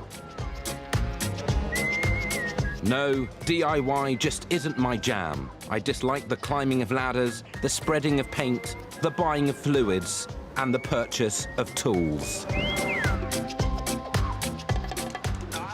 In short, I'm not too sure about DIY. I'd prefer GDIFM. Gadget's doing it for me. Perhaps I can get these home improvement tasks done by upscaling the technology I already have to do the fiddlesome tasks around the house. This Brava robotic mop sweeps the ground beneath my feet. It uses an onboard navigation system to map out where it's been and where it has to go now. I also have a robotic helper for the icky job of cleaning gutters, sweeping away debris using its propeller and brush attachments. The most distressing task of all is cleaning our rooftop swimming pools. So I have this, a fully automated sub-aqua cleaner that vacuums and scrubs the sides, using as little power as a 60-watt bulb, as it does the thing that it does. Leaving me free to sit, near prone, watching demolition footage on my smartphone located on the darkened inside of my TV hat. Pretty good. Well, heavens to Betsy. These are exactly the sort of jobs that I need to farm out to gadgets. When it comes to gardening, we spend almost £2 billion a year on tools. Like this multi-purpose fella. The Honda Versatool comes with a variety of attachments for your strimming and trimming needs, which, if they're like mine, are great and never-ending. So let's start this up. Let's tame this bush. This horticultural Swiss Army knife claims to do practically anything you might ever need a garden tool to do. I'm talking hedge trimming, blowing, edging, pruning, cultivating, and of course, strimming.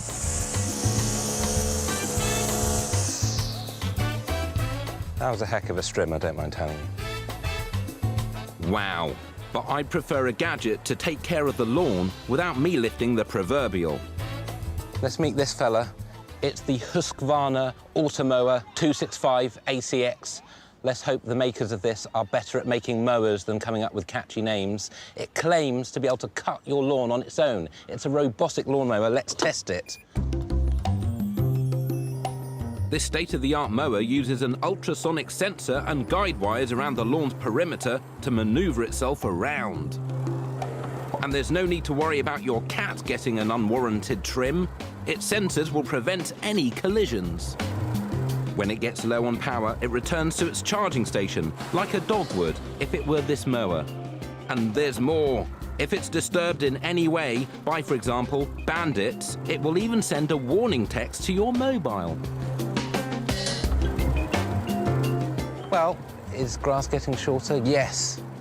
And am I doing anything? No. So those two things are pleasing. It seems perfect.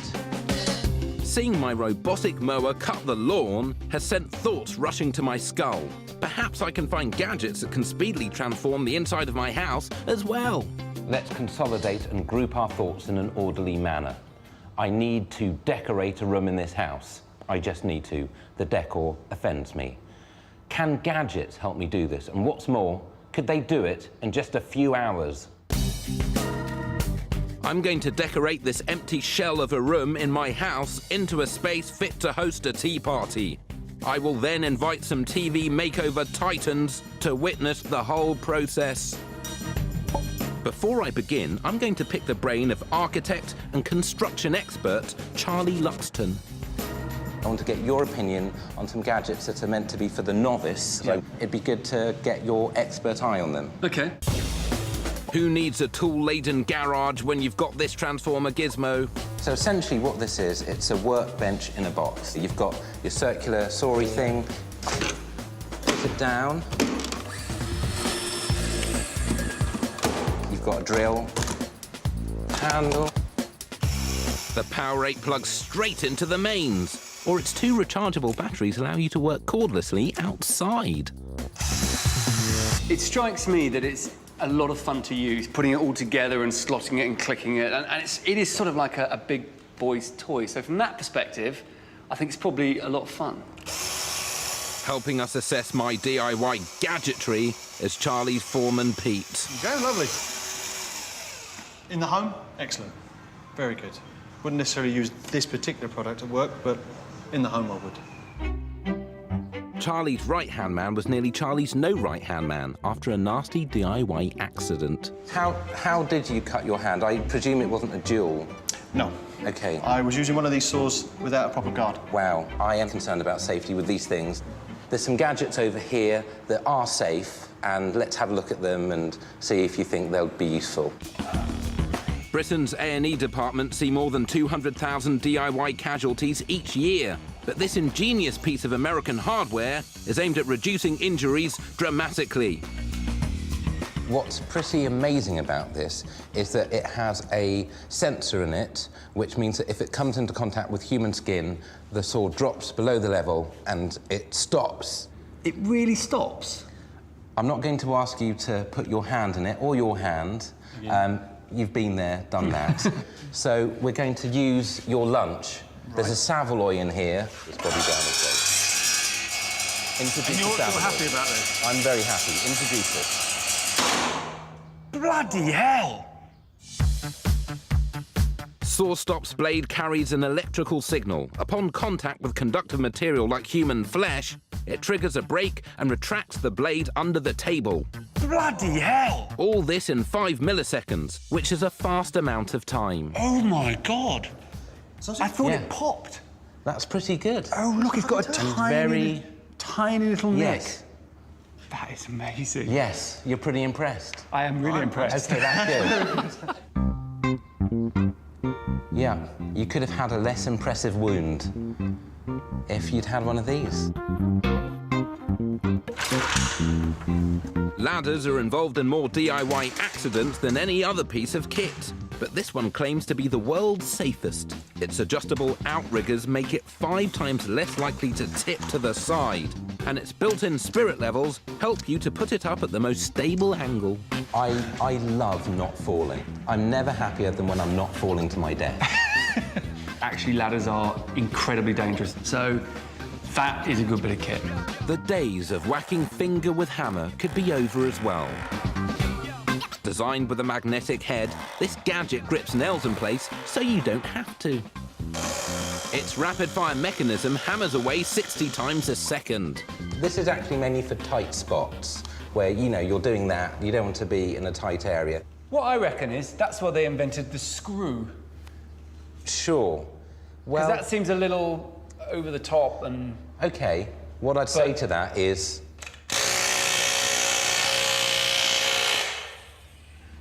OK? Smashing down walls is another potentially dangerous activity, as well as being extremely tiring. You've got a friend? Yeah. This is the world's smallest remote-controlled demolition robot. No need for sledgehammers. We can stand back at a safe distance while he does all the whacking. Here we go. This is how to demolish a wall with ease. There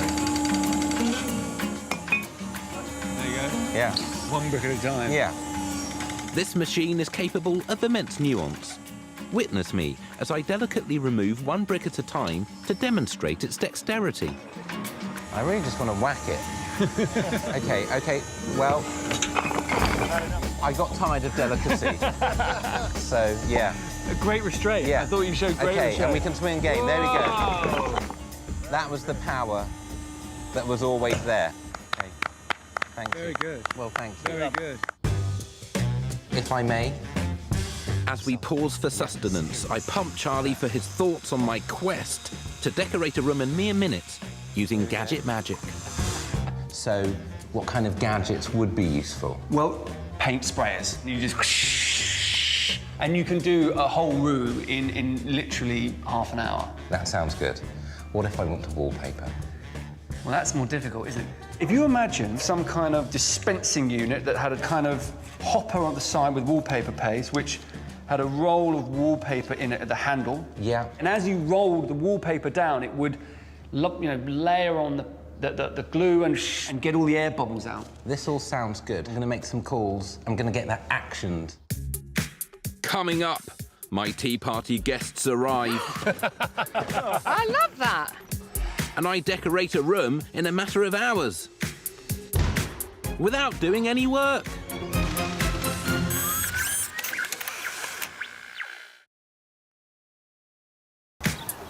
Welcome back, how are you? I've been trying to prove that it's possible to replace DIY by having gadgets and technology doing it for me. There we go. Not a bead of sweat.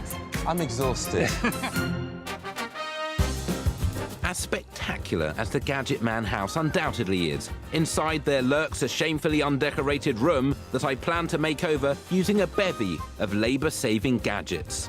But that's not all. I'm hosting a tea party here and will transform this nothingness into somethingness before my guests' very eyes. My guests are about to descend, and I haven't even chosen the colour for my signature wall. You can imagine the level of stress I'm experiencing. Luckily, I have the Node and Chroma. This gadget has a scanner, it connects to your smartphone, and you can choose colours from the real world, like this, and convert it into digital colour, like that. And then I just need to transfer the information from here to the Xmart paint dispenser. Hit it. Xmart has 16 cylinders, each filled with a base colour. By mixing these in different combinations, it can literally produce an infinite number of paint colours. I need just one, which is just as well because my guests have sloped up. Charlie Luxton is already privy to my heart's dear desire to have gadgets do all DIY. Andy. Nice to meet you, Richard. Anna. But for Handy Andy and Anna Ryder Richardson, veterans of the 90s TV makeover circuit, my futuristic thoughts could very well blow their heads inside out. I am going to decorate a room merely with gadgets. Don't drift off already, Andy. It's going to be a long day. I'm excited by the thought. OK, all right. Well, do you want to come in?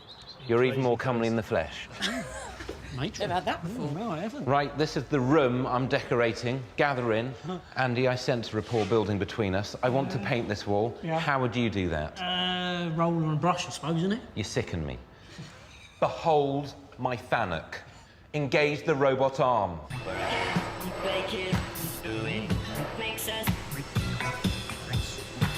This robotic Goliath, otherwise known as the Fanuc M10 AI, was made in Japan and plies its trade in car assembly plants around the world. See, look, that's 3 coupes now, so that's quite good. I've had it fitted with this paint spraying gun, and, for today only, it's here at Gadget Man Towers helping me paint my feature wall. I mean, this literally is watching paint dry. It's better than watching paint dry. It is. There's a huge robot spraying a wall. I mean, what's not to like? It's very even, though, isn't it? You think of all the people we've seen rolling in the past, and you've got a patch here and a patch there. And... I can see the concept of it, yeah, but it's the setting it up time and all that. Andy, you're breaking my heart. Why, darling? Why is that? It's just, you're just so anti-Fanuc. I didn't say that. I didn't say I was anti, did I? All right. I said I can see the concept of it. OK, we can all see the concept, but do you like it? It might grow on me. You may be poo-pooing my Fanuc, but it has painted a large area of wall in a very quick time. And I've not had to do a thing. While my robot finishes up unsupervised, I've got some other machines on the go, printing my tea party knickknacks to order. These are 3D printers. They are printing items for the tea party No. that are They're printing quite cool, designs. Have you seen that before? Yeah, Have you? but not as much. I feel like I'm in the I never future. have. This feels like the future. The Cube can make a 2-dimensional design on a PC screen a 3D reality, creating objects up to 5.5 inches in size by printing layer upon layer of molten plastic. Andy, speak up. Yeah, I think it's very, very clever, but the point to it is what?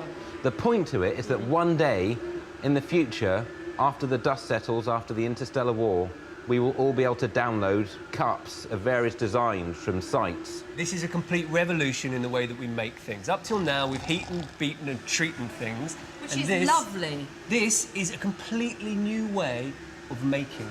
This is the future. This You is- genuinely show me something I'm really excited about. Thank you, No, Charlie. because you're going Thank to you. take Thank you for the away. feedback. You're on a computer going, what happened to big arms beating and sweating and brawn? What I need is focus on gadgetry, rather than something that sounded like the end of Officer and a Gentleman. On that note, it's on to perhaps the most reviled of all home improvement jobs, wallpapering. For decades, scenes like this have been playing out in living rooms across the land. All she has to do now is to stick it on the wall. What a mess.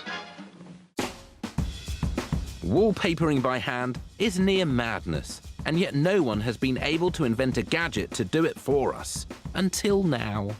We once shared a dream about a machine that could wallpaper. We discussed a wallpapering machine. And a new world that we could build on its shoulders. Wallpaper machine? Okay. Yeah? Right. Do you want to see it in action? I do want to see it in action. All right.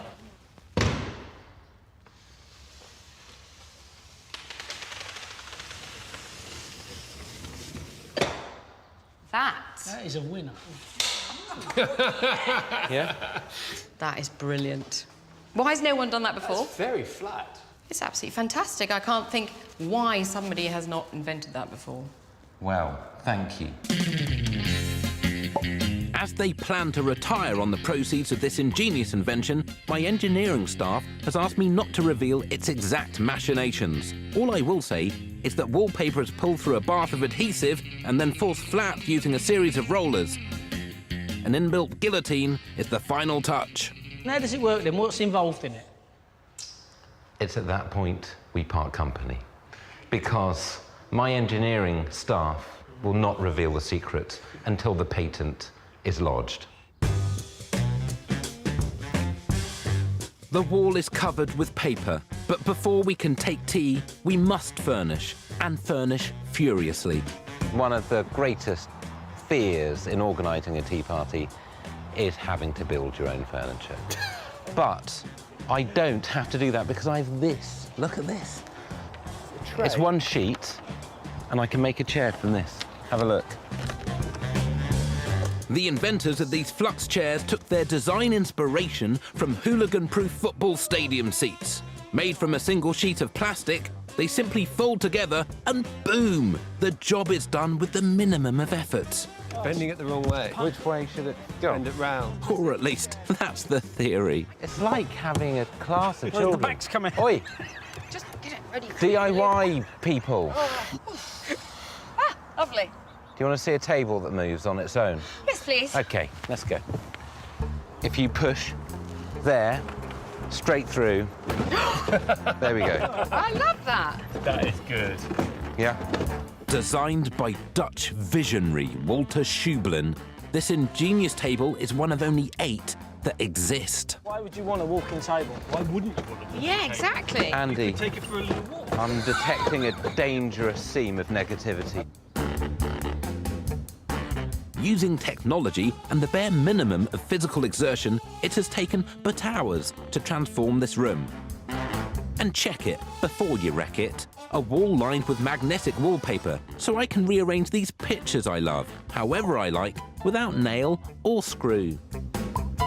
And I have this, any colour of elegant mood lighting I desire, controlled from my smartphone.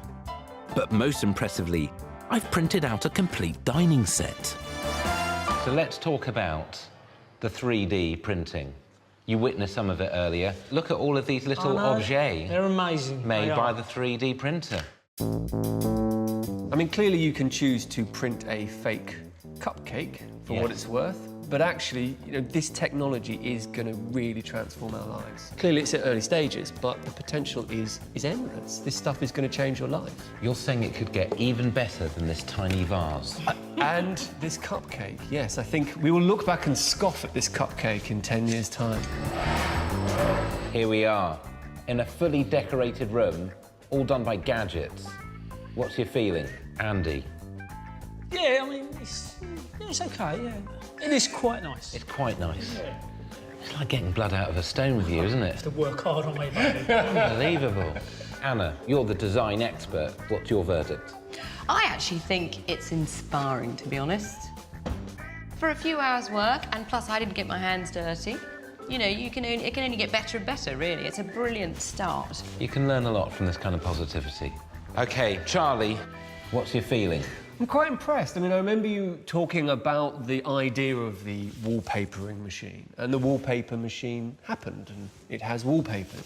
And the robot painting machine has painted. So gadgets have kind of worked, haven't they? Well, it feels that in the end it's going to be robots doing a lot of our work, Andy fighting the robots, you in favour of the robots, and perhaps you painting faces on those robots. Where do you stand on this robot thing, then? Well, I'll tell you where I stand. Go on, go. I've got a robot band. That's where I stand. And they're about to play us out of this. OK. They're there.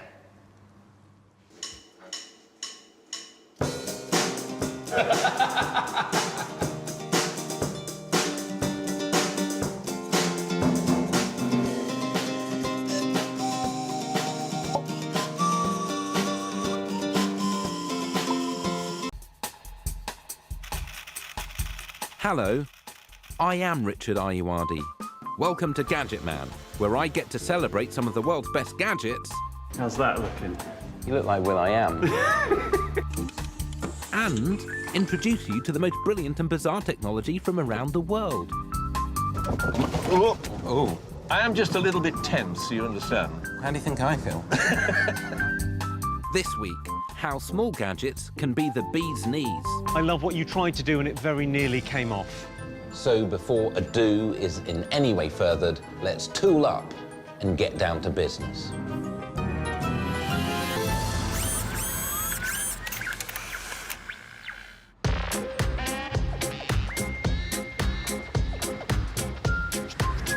You join me in my ideal mode of transportation, a car that also affords me the room to jog.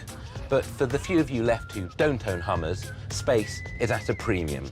There are over 12,000 people per square mile in London alone. It's a scramble. The world is more cramped than ever. So shouldn't we be saving space? Can gadgets help? Is smaller better? Let's tackle this together. Now, gadgets themselves are getting smaller all the time. When I was young, if you wanted to make a phone call on the move, you needed something this size. In order to take video, this was the smallest that you'd get. And to play music, you needed one of these fellas.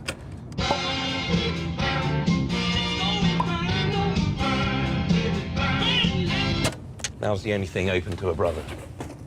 Now, all of these functions have been condensed to something over 1 billion of us own. A smartphone.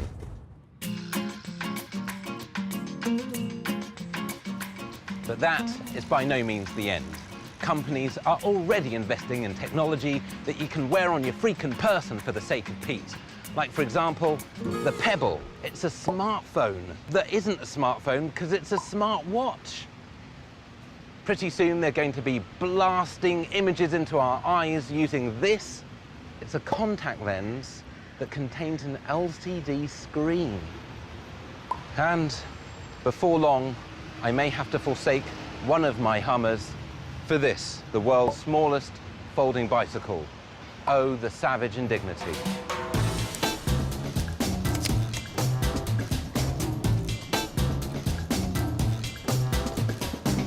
Gadgets are getting smaller and smaller, but unlike the box apartments of Tokyo and New York, our homes remain wantonly large. Could smaller gadgets lead us to smaller houses? I'm going to dedicate the next portion of my life to finding out. I'm not the only one quacking on about smaller spaces. Even Mini, the tiny car manufacturer, has developed a vehicle that doubles as a living space by fitting all sorts of functions into its interior. You open the door, as usual. This slides out. This goes up. And there's a stove. Imagine. Underneath here, you can store items such as kettles, place the kettle on there. Should all of that exertion have caused you to perspire in an insane manner, you can relieve your sweat with this shower. Or just point it. And then finally, you can repose in the bed. Can I poach this principle and take it up a notch? For I wish to squish a whole bunch of stuff into a tiny space. I mean, look at this house. It's an obscenity. I wonder whether I could live in a tiny space, a cube like this. One small room using only minuscule gadgets and ingenuity. To prove smaller is the opposite of worse, I want to squeeze an entire house with 5 whole rooms and my tiny gadgets into a cube measuring only 120 square feet. And to action this mindquake, I need clever people. And so I sacked without remorse my usual engineers in favour of the country's leading design experts at the University of Hertfordshire to see if they can make my dream home actually happen. One thing I will definitely need is smaller furniture. Sofas, tables and chairs are the biggest items in our houses, and I would moonwalk across my own mind if I could reduce the size of these beasts. Fold-away furniture was first developed by the ancient Egyptians, and that was over 100 years ago. Surely we can bring it back. I'm going to see if the space-saving furniture I'm now pointing to can give the people in the house I'm now pointing to a little more room. I'm going to give these innovative items to a standard suburban family to see if they prefer them to their regular bulky furniture in what may be the most incredible TV experiment of all time. What is that? There's nothing there. No, what is it?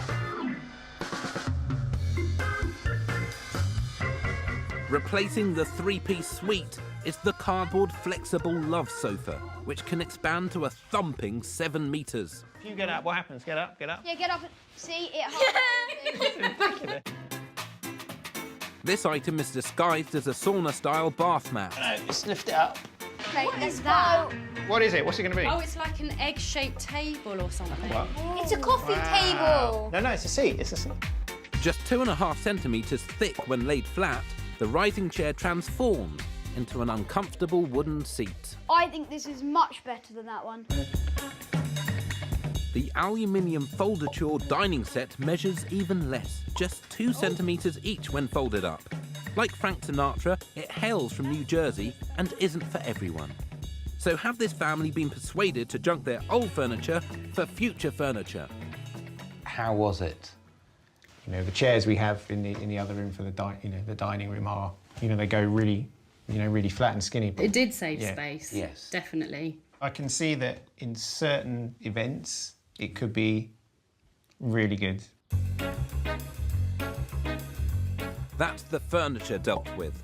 But what about non-furniture items? One man who has a lot of non-furniture items is musician Alex James. Hey, Richard. Hello, Alex. This is a very pleasing abode. Thanks for coming. He has upsized from the city to an elephantine 6-bedroom, 5-bathroom, 200-acre country estate with outhouses. Right, let's have a proper cup of coffee. This is Big Bertha. His gadgets have all expanded as well, so I'm going to try out some compact gadget alternatives to his oversized appliances. I don't think you need Acostas in your kitchen. Maybe we should look at something smaller.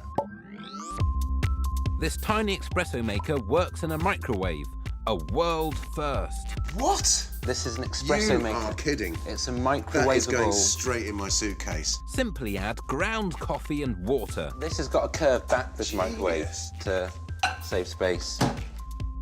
And microwave for 30 secs. What do you think? My word. Is it all right? God, yeah. You know, I'm not swapping my ridiculous coffee machine. No. Yeah, I need that. It's a deal breaker wherever Sure. I go. Yeah, you Any need to length of time. put that in a freight case and take it with you. Pretty much.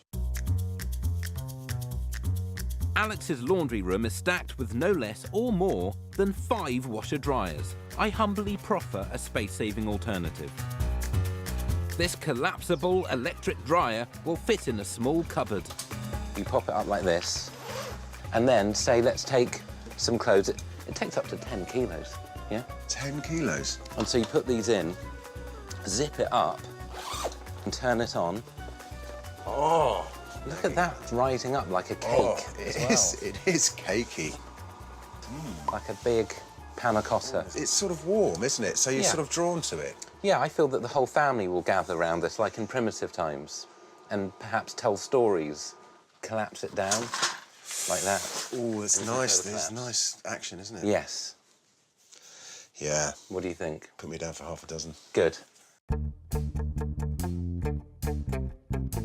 So this is your tower of shoes. You're saying I've got too many shoes? What are you saying? It's a good number, but look at this. In this suitcase, there are 15 pairs of shoes. You are joking. I'm not even messing with you. Look. Described by its Californian makers as shoe-volutionary, Zips Shoes claim to be the world's first interchangeable shoe system. I know what you're about to say. This looks like an interchangeable shoe system. It's because it is an interchangeable shoe system. You have the base, like this, and then you can choose from a variety of fun styles. And they connect up. I'm the kind of person who might put a new top to my shoe on during a meeting. You know, I think kids would absolutely love them. Yeah. But I don't want one. Thanks. That's fine. That's fine. That's your prerogative. And I'm not saying that in a Bobby Brown way. Almost 9 million of us own more than one barbecue. Alex has in excess of 4, but less than 7 minus 1 on his outdoor cooking terrace. I love a barbecue. I'd cook everything on a barbecue if I had time. Yeah, you see, I'm morally opposed to barbecues. I just feel that before long you're wearing white jeans, you've got a rugby top on, there's no end. I am proposing that he can junk them all and replace them with just this one, the multifunctional Frontier Food Smoker.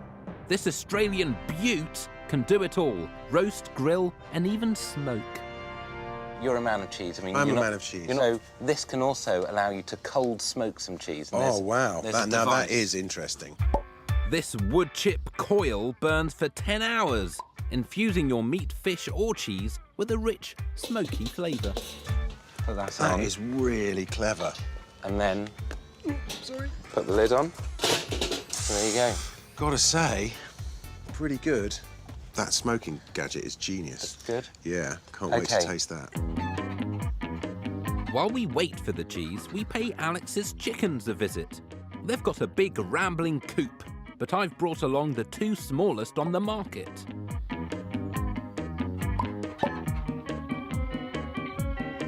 I like the look of the nog. It looks like a chicken spaceship. The reason I'm showing Alex this compact coop is to tell him and remind any remaining viewers that I'm planning to live in a hutch of my very own. The idea is to create a gadget house that reduces space. 3 meters by 4 meters by 3 meters. They're even furious at those dimensions. What do you think? Can it be done? Brilliant idea. Nightmare. Great. We have our trailer. Coming up, my revolutionary downsized house is finished, and comedian Jimmy Carr comes and looks at it. Yeah? But you know what, I like it because it's gadgety.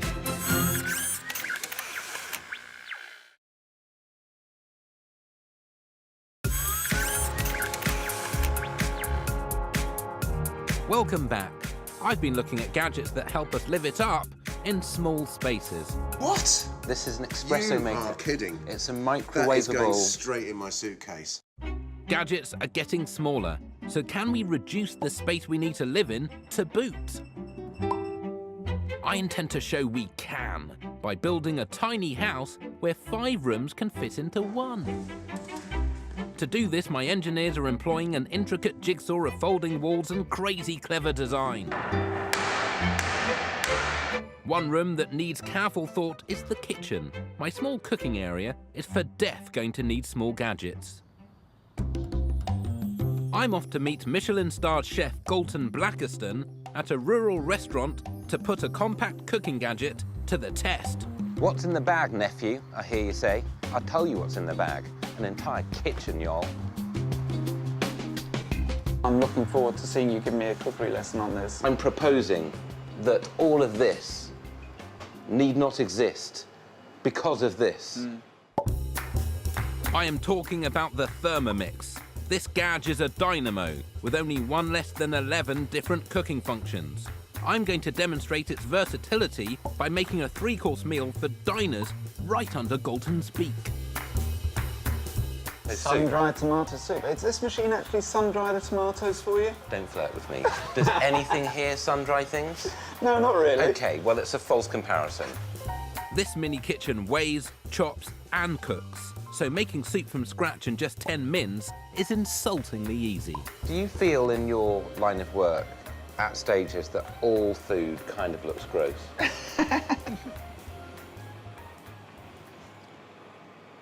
Yes, all right. I mean, it's not Heinz. No, that's 10 times better than Heinz. But that's just the actual starter. It's going to do some beef. I've got to and see it's going this. to do a palate-cleansing strawberry sorbet. Yeah. It can do it all. There's nothing Brilliant. it can't do, apart from emotionally comfort you. Different compartments means that you can boil vegetables below while also cooking meat on top. A whole roast dinner at the same time. And for dessert, it can blend fruits to make a sorbet in a matter of minutes. It will even do its own washing up. I'm for real now. The people seem happy. People are very happy with it. I am amazed that you've actually managed to create the main course and this sorbet. Surprisingly good. Great piece of kit.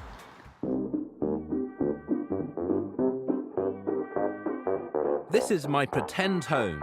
It's an enormous pretend home, but I don't need this much pretend room. I'm a man who pretends to have modest needs. My engineering staff have been busy building me a tiny gadget house, which will contain everything I require. Will it work? Probably, but let's see it anyway. Surrounded by skyscrapers, my pocket-sized property sits seamlessly in the centre of London City. Measuring just 3 metres by 4 metres, this streamlined house could be a glimpse into the future when we are all compelled to live life in smaller spaces. So here is my downsized house. It looks like a normal Hansel and Gretel style house. But there's a key difference. Would you Adam and Eve that there are 5 rooms in one here? Let's explore them together as a team now. The interior floor area measures just 12 square metres, but it contains all any man, or other genders, could ever want. Welcome to the crib. It's modestly sized, let's say that. This is my living area. Scattered about the place are all manner of tiny gadgets. A music player that turns anything it touches into speakers. The steadfast Thermomix.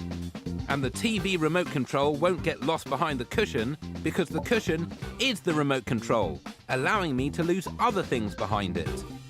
It's a bit like a library stacking system. I turn this wheel. Obviously, my objets are now under direct threat. My engineering staff has triumphed. The walls inside the cube sit on runners, moving backwards and forwards, thus reconfiguring the interior space. Lock eyes on the kitchen, y'all.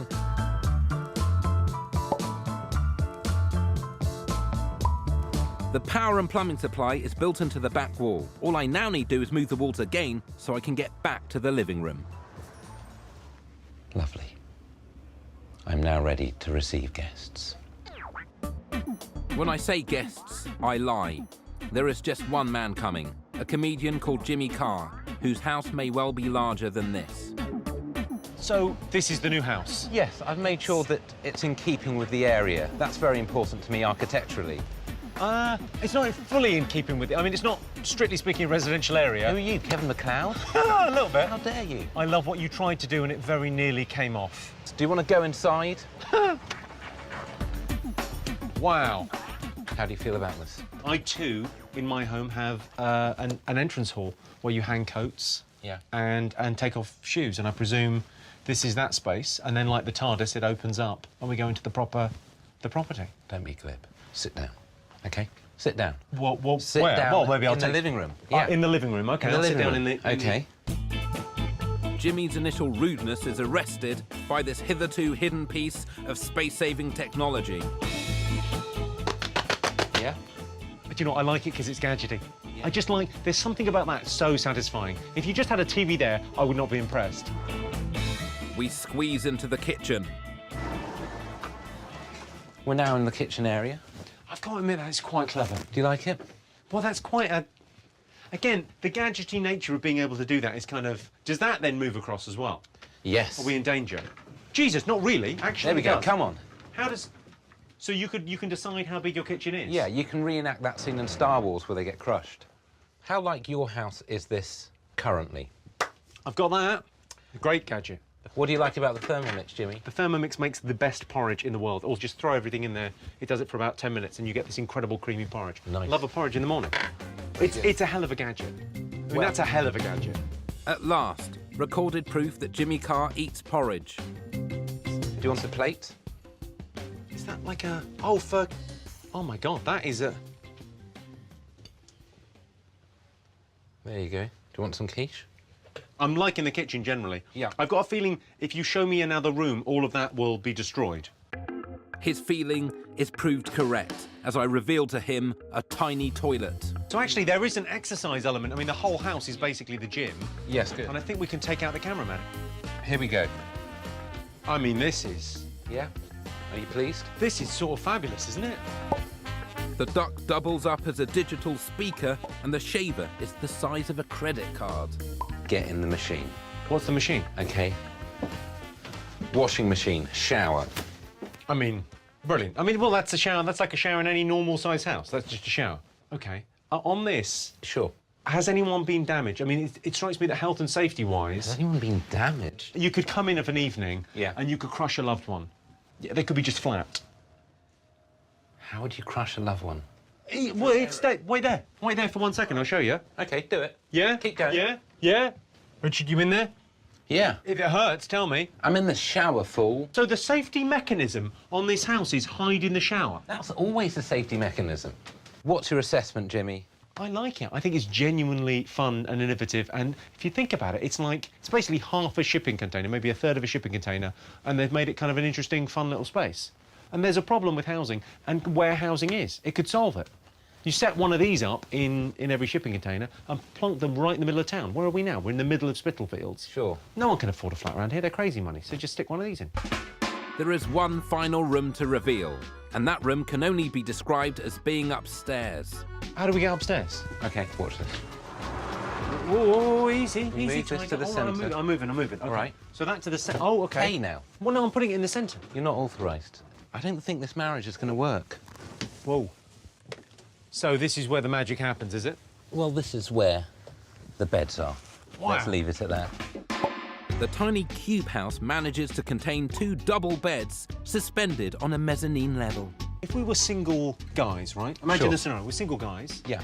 We live together. Which I'm very much not, but go ahead. OK, we're on a budget. A couple of handsome fellas like us. Don't touch We're going to me. be bringing the ladies back, right? Shh, maybe no.